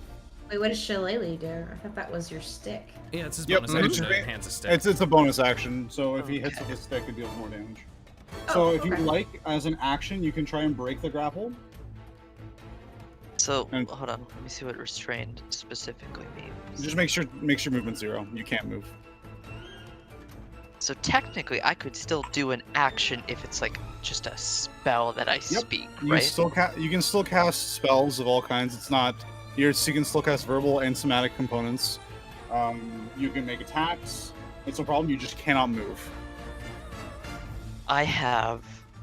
Okay, so what would it be to try to get unrestrained? It would just be again. You'd have to compete against it's whatever its DC or its grapple check is to escape. Oh boy, that's a lot. Can I?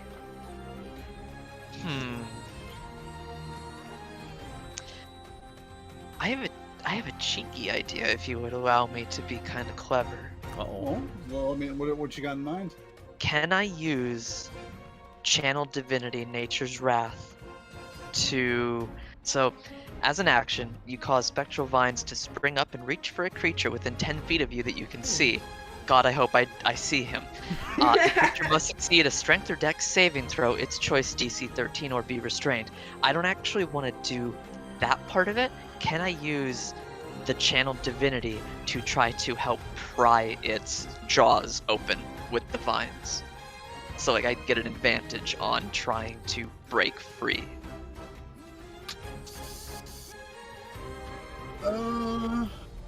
It's up to you. I would say it. No, because the vines gonna have to grow up to the point where it's at its mouth, because they're gonna come from the ground. I'm assuming. They do, Nope. yeah. They spring up and reach. So Yeah, And so it's a very tall creature. I don't think they're gonna get that far out. how tall is he? 25 feet. Okay, that doesn't. Nope. Okay. Let's see. He's not a gold No, that crown, but doesn't- he's still big. That doesn't help. That doesn't help. Yeah, I think I just gotta try and. You could just smack it. as I well. could just you- smack it. But... If you're okay smacking it. Oh, I could just smack it. Oh, but that breaks concentration. What about this one? Yep, that breaks concentration. How about... Oh, God damn it. You son of a bitch. I don't want to... Okay, okay. Yeah, I'm just going to try and smack it, because I don't think I'm going to beat his fucking jaw force. So, Bap him on the nose. I'm gonna Maybe that'll bit- work. I'm going to bap him on the inside of his nose. Yeah. That's 17 to hit. 17 hits. Okay. I'm also going to use on this attack Divine Smite. All right. So I'm expending a spell slot to deal 2d8 extra radiant damage. So that's gonna be, God, I hope a lot of damage. 1d8. Tons of damage. Where's my d8?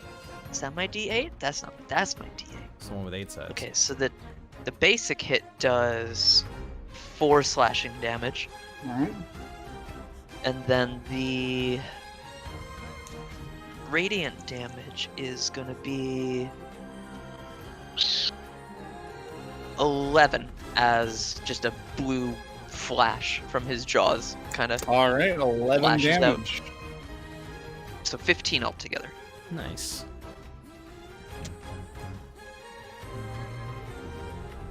And Solid strike. You bring your sword down, and there's just a bright flash in throughout the entire arena, and everyone kind of gasps as this flash temporarily blinds everybody as your divine smite nails and leaves a large nasty gash in the nose of this large creature as it roars out in pain. And this time that you see it, the strange membrane on the top of its head flares up as this large nostrils extend like up in a sort of what do they call it, crest above its nose. And you guys as well see these large membrane like not quite wings flare from behind its back. the only other thing I would do is after he's done roaring and like literally into my ears, is you'd hear a quiet Kleeck yell from inside his jaw of "Keep it down, god damn it!"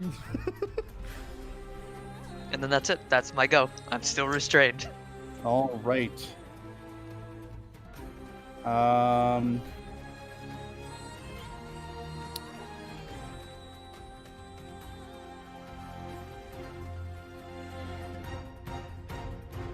Yeah, he's going to use a legendary action. And he's going to do another hip check. And this time towards Rue and Nor. But can he not move still?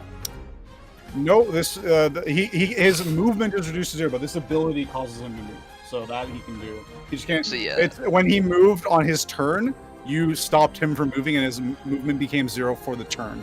But this is a legendary action; it's separate from that. So he's going to use his legendary action, and he's going to bolt into both you and Nor. How far? And you guys get pushed 10 feet back. Right there. Okay, the pillar's not getting slammed. Am I getting an attack of opportunity? There is no. You do not get an attack of opportunity off this. It's not interestingly enough. movement. It's an attack. And you guys take. I'm gonna need you both to make a strength saving throw. Okay. And you guys both take. Where's my D10s? There.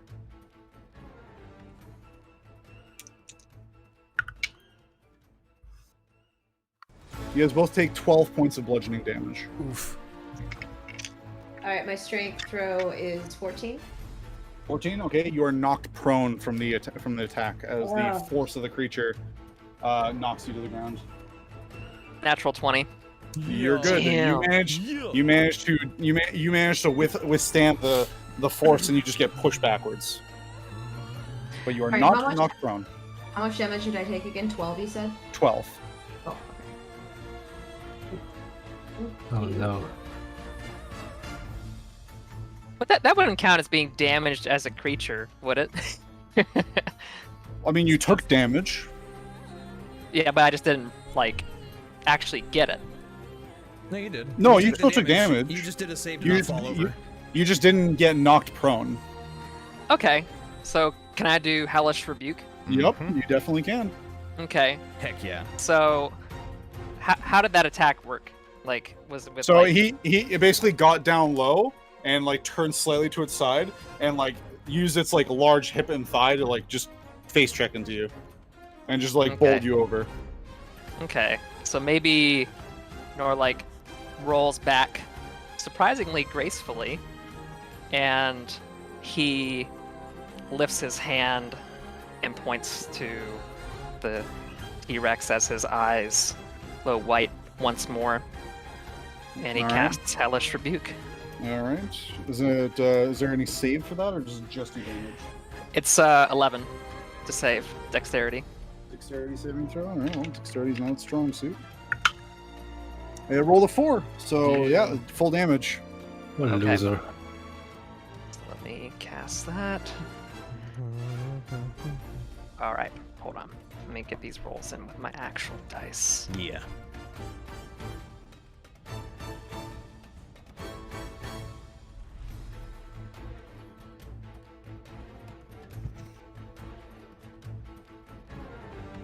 Also, please don't forget it, because I'm pretty sure you didn't do it. Kleeck, you would have actually rolled with advantage, because he used reckless attacks. I did not do that. You want me to re-roll real quick just to see if I get another D8? Sure. I did not. It's a 2. Got it. Yes, please, I will, because I'm going to forget too. Attacks against it are at advantage currently. Any attack. Does that count for spell attacks, or is it just melee attacks? Yep. Any it attack. does. So Oh. yeah, as long as it's an actual attack roll. And people are still blessed. Bless you. Bless you. Thank you.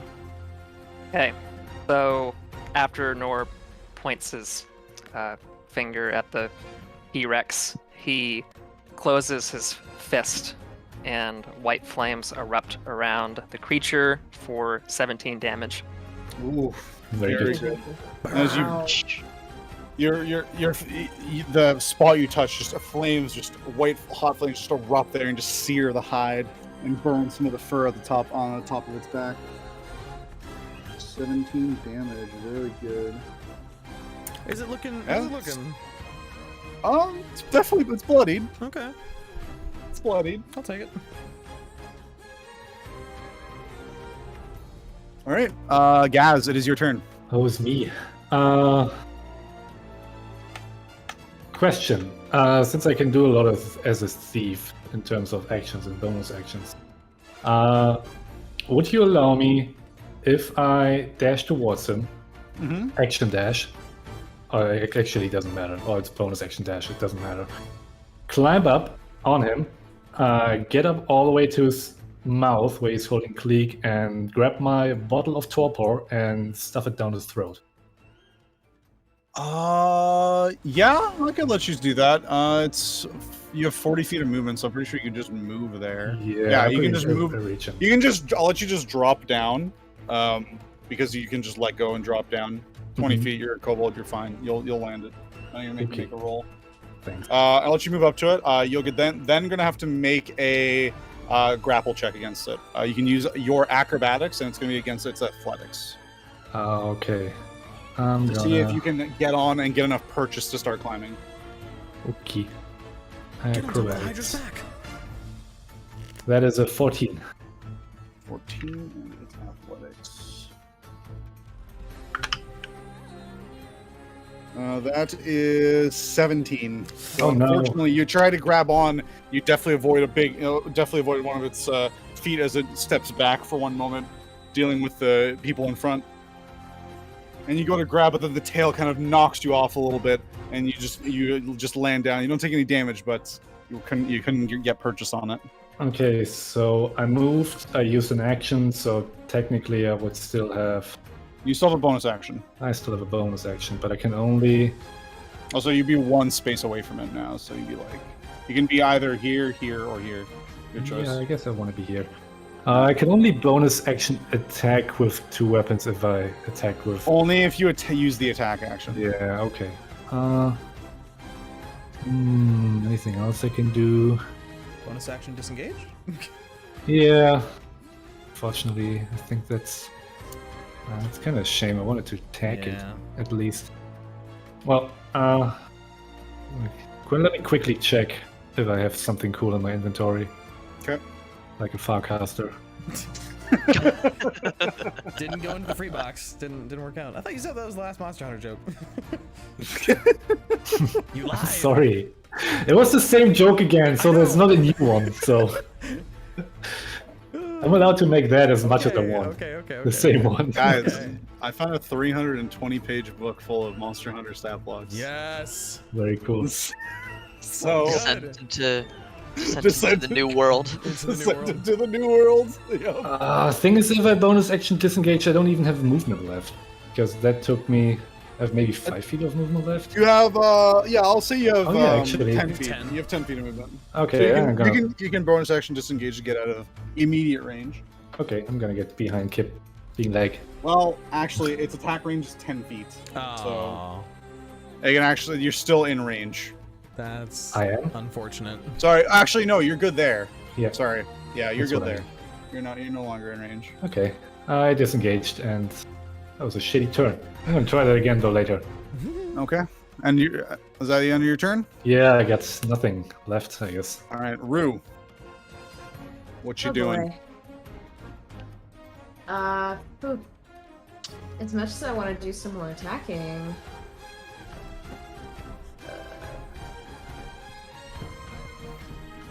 you can't use Flurry of Blows unless you've already attacked, right? Correct. That's You how- gotta attack first to use Flurry of Blows, yes. Yeah.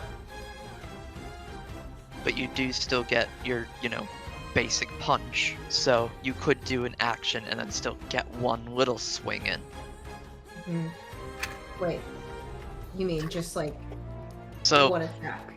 your Okay. bonus actions, you have a basic unarmed strike because you're a monk, but then you have a special flurry of blows, which is 2 punches, but it Mhm. costs a key. So you could do like a disengage or try to assist in getting out of grapple or whatever, and then at the end of your turn, just say bonus action, punch him once. Like you could still freely do that. Can I try to assist and get him out of grapple? How does that work? If you were to try to assist him to get out of grapple, you'd have to grapple it to climb on top of the creature and get to its mouth. And I'll let you assist him. So I'll say you give him advantage. You'll give him advantage on if he tries to break out of the grapple next time. Okay, so I'd have to climb the creature, Yep. survive the round, and then assist him on his next grapple. Yep. That's kind of risky. So if you just Yeah, want to I don't know. completely understand. I don't know if I'm gonna live that long. He's got to chew toys right now, so don't I worry think about I it. need to, unfortunately, get out of the way for some other people to get in here and suck up some damage. So I think what I'm gonna do is I'm going to.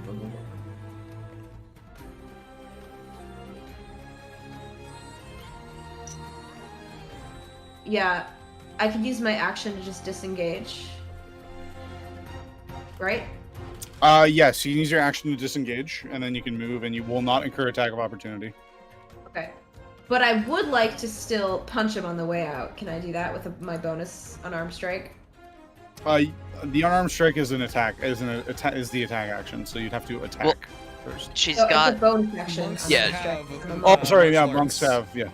yeah. So you would Does do that- the does that bonus let you do action it punch. Does that let you do that even if you're not using the attack action? Yeah.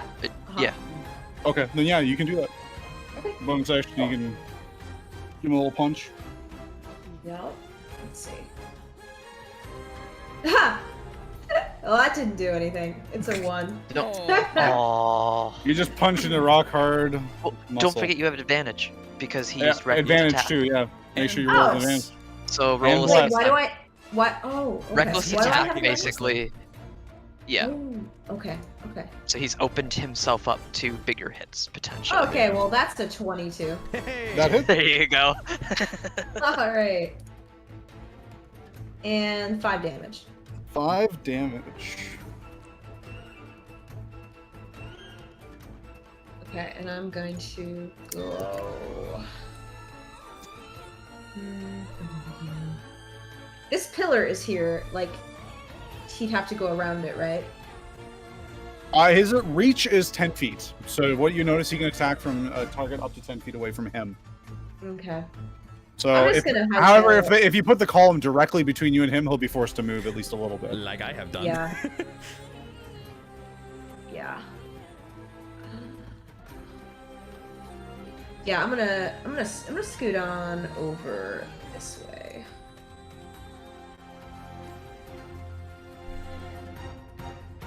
Okay. And that's all I can do. All right. It is its turn. It sees you. It sees you run away, and it sees all you three grouped up there, and it turns to face the three of you. Uh-oh. As Kleeck, you're still in its mouth, and you feel that heat build up again. Uh-oh. Oh But this god. time a lot harder, as it casts boy. out a breath of fire in a 60-foot line, which impacts into the stone, the limestone behind, and a 60-foot line is on the wrong layer. That is right through all three of you. So I need Oh my god! I need all three of you to make a dexterity saving throw for me. Does that also include me? That includes you because you're in its mouth. Does restrained make you Here's- not able to do so? So here's the question: he's got to open his mouth to breathe. Yep, he Can does. Does it Yep. Yeah, But So- you're still taking the fire Yeah. damage though.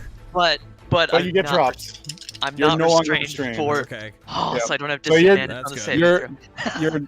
You're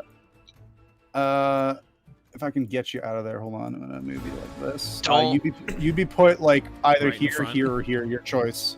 Right there is fine actually. Okay. Don't forget you three actually are all blessed still, so you So get you an get- additional D4. You get an On additional your D4 saving on your throw. saving throw. Question. So, what saving throw? You get Dexterity. advantage because you have danger sense. If you have danger sense, you have advantage on it. Oh boy. I rolled an 18. 17? Don't forget your D4s to be safe if you need them. Yeah, that is with everything.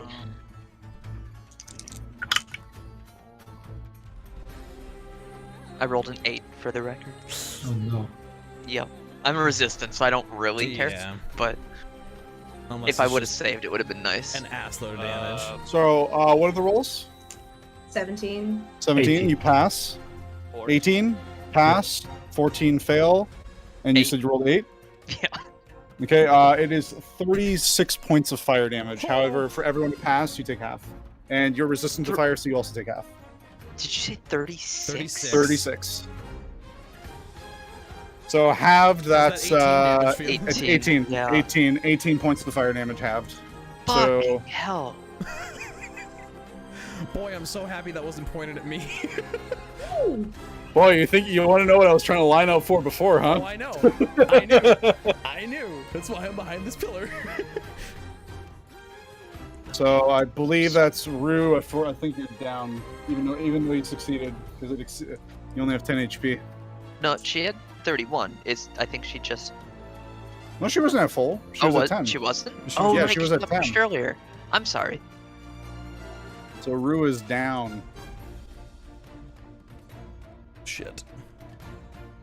That is the end of its turn.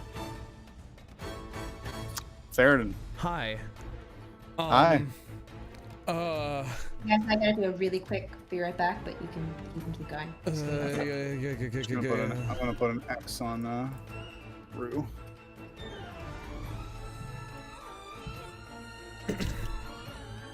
Have we dealt fire damage to this thing at all? Yes. You have not. I have. Oh yeah, he did. Yeah, Does- it did full damage. Fire. It did full You do damage. Fire or radiant? That's fine. That's true. Is it It's fire? Pretty sure should it's be fire. fire. Okay. Okay, then yeah, I did full damage when Okay. he did it. Then I will not spend another sorcery point because it's the reason I did it before. I'll just step out from behind the pillar and hold my hand up and fire out 3 more scorching rays at it. Boo, boo, boo. All right, make your attack rolls. Oh, there's that. Oh, but all at advantage. Ooh. They are not at advantage now because its Oh, turn this is is coming. not It did not use Right, reckless right, attacks. Okay. Not blessed. That plus 6. So 2 hits, both over 20. Both Last hits. one was 14, which does not hit. Does not hit. So get my 46. Doop, doop, doop, doop. Okay, not great, not as good. 4, 2, 10, 11. 11 fire damage. 11 fire damage. It is looking pretty bad.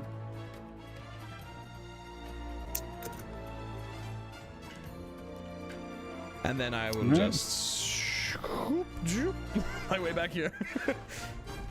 Okay. That would be out of its attack range, so you would take an attack of opportunity. If I was 10 here, feet, is remember? that- Yeah, that's 10 feet. Ah, brutal. Actually, I have a different idea. Is this a bonus action? It is. I'm going to cast Misty Step. Okay, that's fine. Yeah, And Misty Step. Yeet myself. Well, hold on. You can't cast 2 leveled Oh, spells you're in the right. same Shit. turn. Yeah. You can cast a leveled spell and a cantrip, but know not what? both. Fine, I'll stand here. All right. That's fine. I'm not worried about it. I secretly am. It's my turn. All right. It is going to, at the end of your turn, use its legendary action to hip check towards Kleeck and Kibnaak. So you guys get pushed 10 feet back. You bitch. Actually, Gasz would be hit by that too then. Oh no, really? Yep. So you also get pushed back. And all of you need to make a strength saving throw for me. Don't forget, you guys have bless still. And you still have bless. Oh wait, I didn't do the concentration check last time. Do that first. Oh, yeah. Go ahead then. You took That's 18, I took. so Yeah, I just rolled a natural 13, so you're okay. fine. 7. You guys all take 8 points of bludgeoning damage. Yeah, I'm down. I have an 18. Yeah. Okay, you're good. You're not prone. I'm Does down. that even I'm does dead. that even go through AC? Like It's just like damage.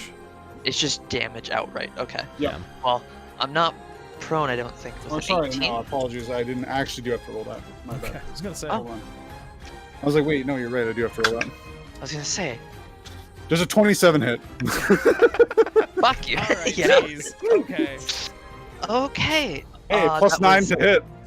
That was how much damage? 8. 8 bludgeoning damage.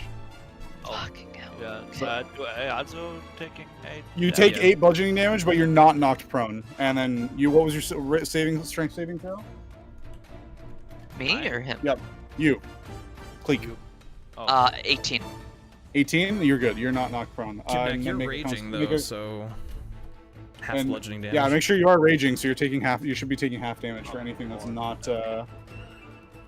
Elemental. And not no any of the elemental types. And Kleeck, make a concentration check for me. Right. DC 10.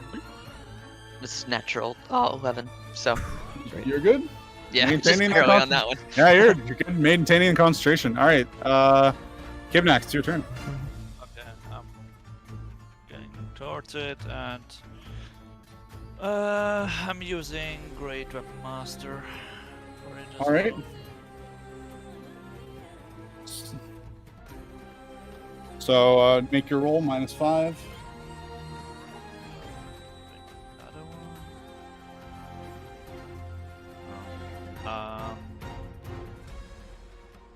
So 17. Is it 12?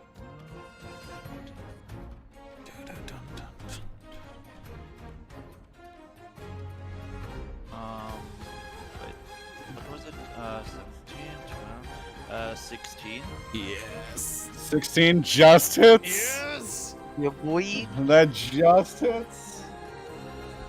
Roll damage. Oh boy. This might do it. Come on. So 23, 25. Oh, 25. How do you want to do this? Oh, okay. I would firstly, yeah, take a swing at his leg so that it stumbles and falls forward. Alright. As he goes to kind of rush into you, you resist the push. You resist the getting knocked over. You use your axe to swipe into its leg. And once it's it's on the ground like that, it's fallen on the ground, I would take a swing on its head and split it right open, right through the middle. Well, it might be a little bit too big for that, but you, as it comes to kind of like a sliding stop in front of you, you bring your axe down in as heavy as a blow you can, right to the center of the skull, and you put the blade almost entirely through its head. Ooh. And it just roars in pain, right in front, or like right in your just spittle and drool just flying out at you. Both you and Kleeck get drenched by it essentially, as it starts to get a little bit more guttural, and then it slowly fades as the creature goes limp.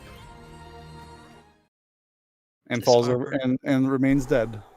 I spent all that Or- time polishing this. It becomes the dead. The evil is defeated. The evil is I defeated.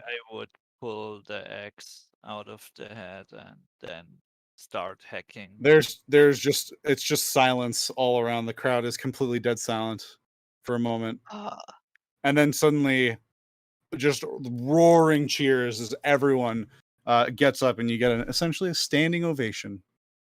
Theraden. And with that, we're gonna end the session I- there because we're I already am- 30 minutes over. Yeah. Before you do that, just real Okay. quick, I'm assuming Nor would come over and help too, but I'm getting these two back up on their feet Yeah. with I lay on figured, hand. yeah. Lay on, yeah. you quickly lay on, Jesus. you quickly just defibrillator them.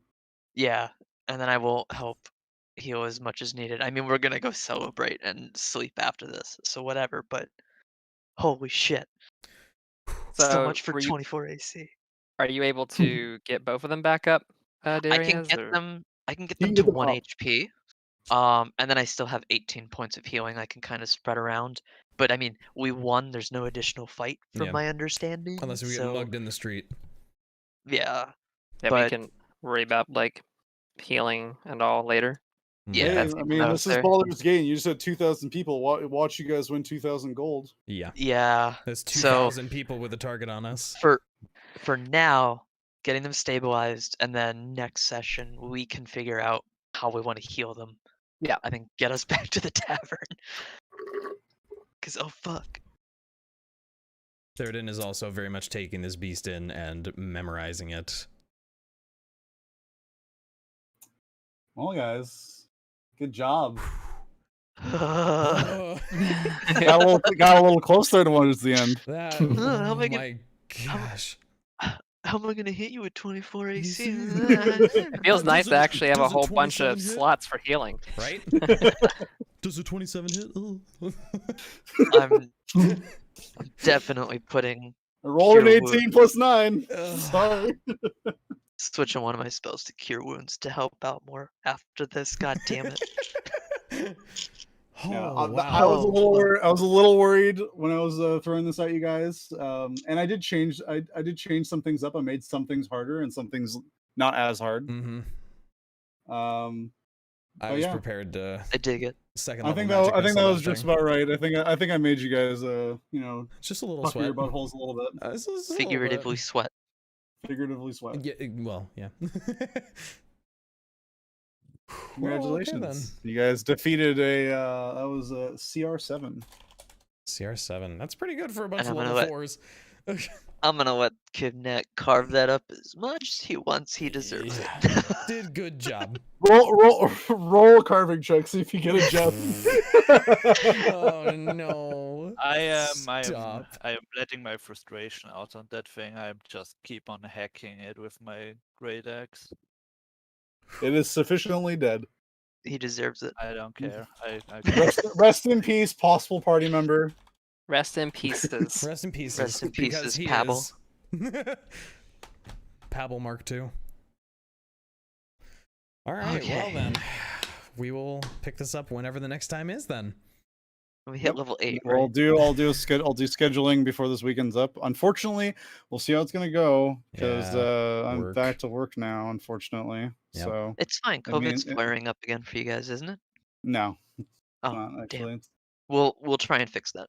Wait, no, I didn't. No, no, we're not Deriaz. actually doing that. Well, either way, we'll figure it out. And thank you guys on Twitch for watching that. That was something. Oh my god. Goodness. All right, well, we'll see you guys on another Saturday here soon, hopefully. Have a wonderful weekend. Bye-bye, everybody. Bye-bye. Dorks in danger. Dorks in danger. Because Rhos is muted, Indeed. so I figured I would cover it. Thank you. Thank you.